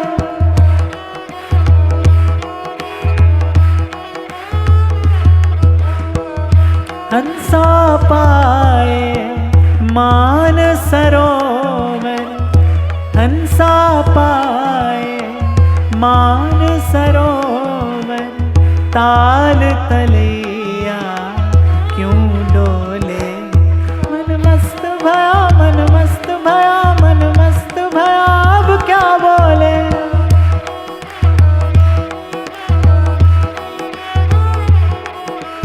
इसीलिए आरंभ में मैंने आपको निवेदन किया, सुख दुख ज्ञान भक्ति संसार भवसागर, ये सब शब्द आपने मैंने सुन लिए, रट भी लिए, पर इनका अर्थ नहीं विचारा।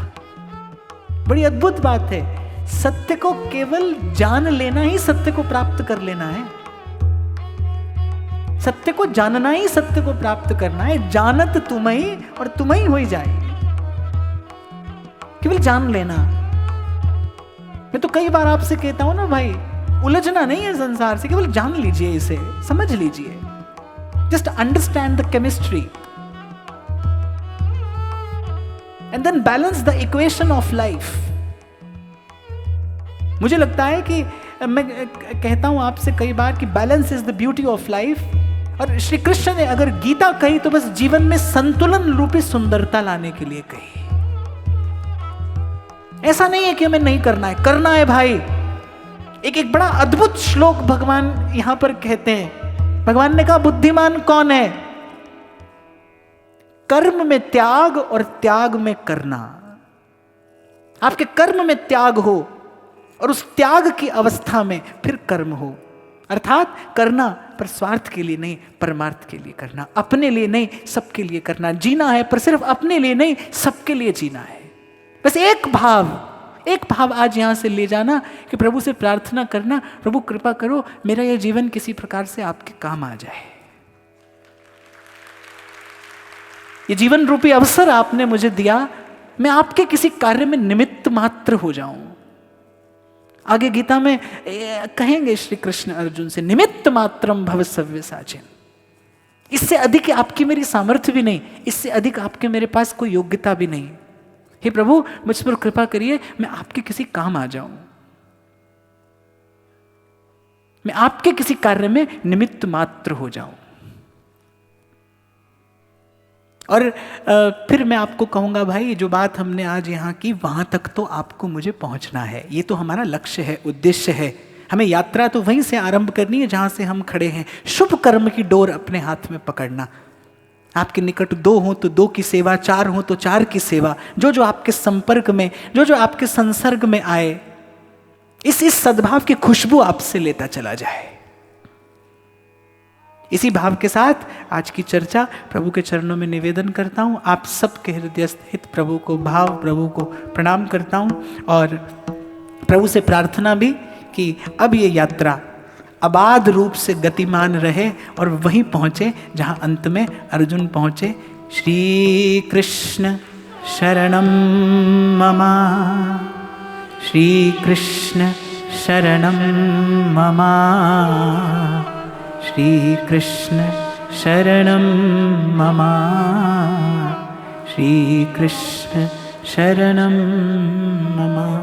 2 मिनट के लिए भगवान नाम का उच्चारण करके फिर आज का सत्र। श्री राधा रमण हरि गोविंद जय जय।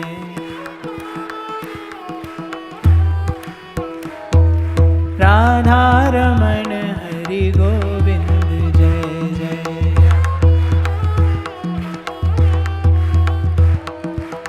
गोविंद जय जय, गोपाल जय जय,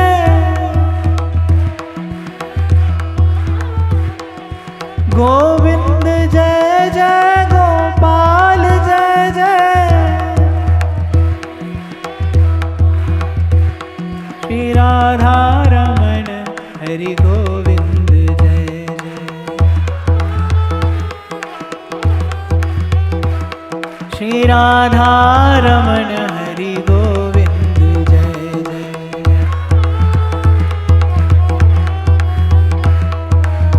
और फिर से कहता चलूं भाई,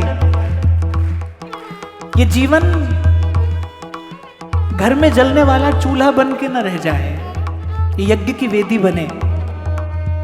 इसका परिणाम सर्व के लिए सुखद हो, सर्व के लिए सुखद। हमारे मनीषियों ने केवल कहा नहीं सर्वे भवन्तु सुखिनः सर्वे सन्तु निरामया। उन्होंने अपने जीवन को बनाया ऐसा कि उनका जीवन सर्व के लिए सुखद हो। आज के इस सत्र के प्रसाद स्वरूप प्रार्थना के यही शब्द आपको लेकर जाना है कि हे प्रभु मेरा जीवन आपके किसी काम आ जाए, मैं आपके जन की सेवा कर पाऊं। और आत्म संयम नाम का ये यज्ञ, इसकी अग्नि आपको आज यहां से प्रज्वलित करके जाना है। हम प्रयास करेंगे ये आत्म संयम हमारे जीवन में आए। ये तपाएगा हमें, तपते समय कष्ट होगा, तपते समय पीड़ा भी होगी, ये आनंद का समय नहीं होगा बाप, मैं आपको पहले से कहूं। जब आप सहेंगे तब आपको कष्ट होगा, पीड़ा होगी, पर ध्यान रखना ये ताप आपको शुद्ध कर देगा, बुद्ध कर देगा, एक दिन आपको मुक्त कर देगा। श्री राधा रमण हरि गोविंद जय जय। श्री राधा रमण हरि गोविंद जय जय।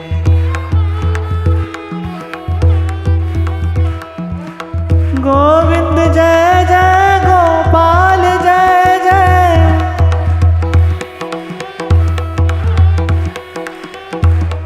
आप 2 मिनट अपने स्थान पर बैठे बैठे कीर्तन करते रहेंगे, मैं आप सबको प्रणाम करते हुए जाऊंगा। गोविंद जय जय।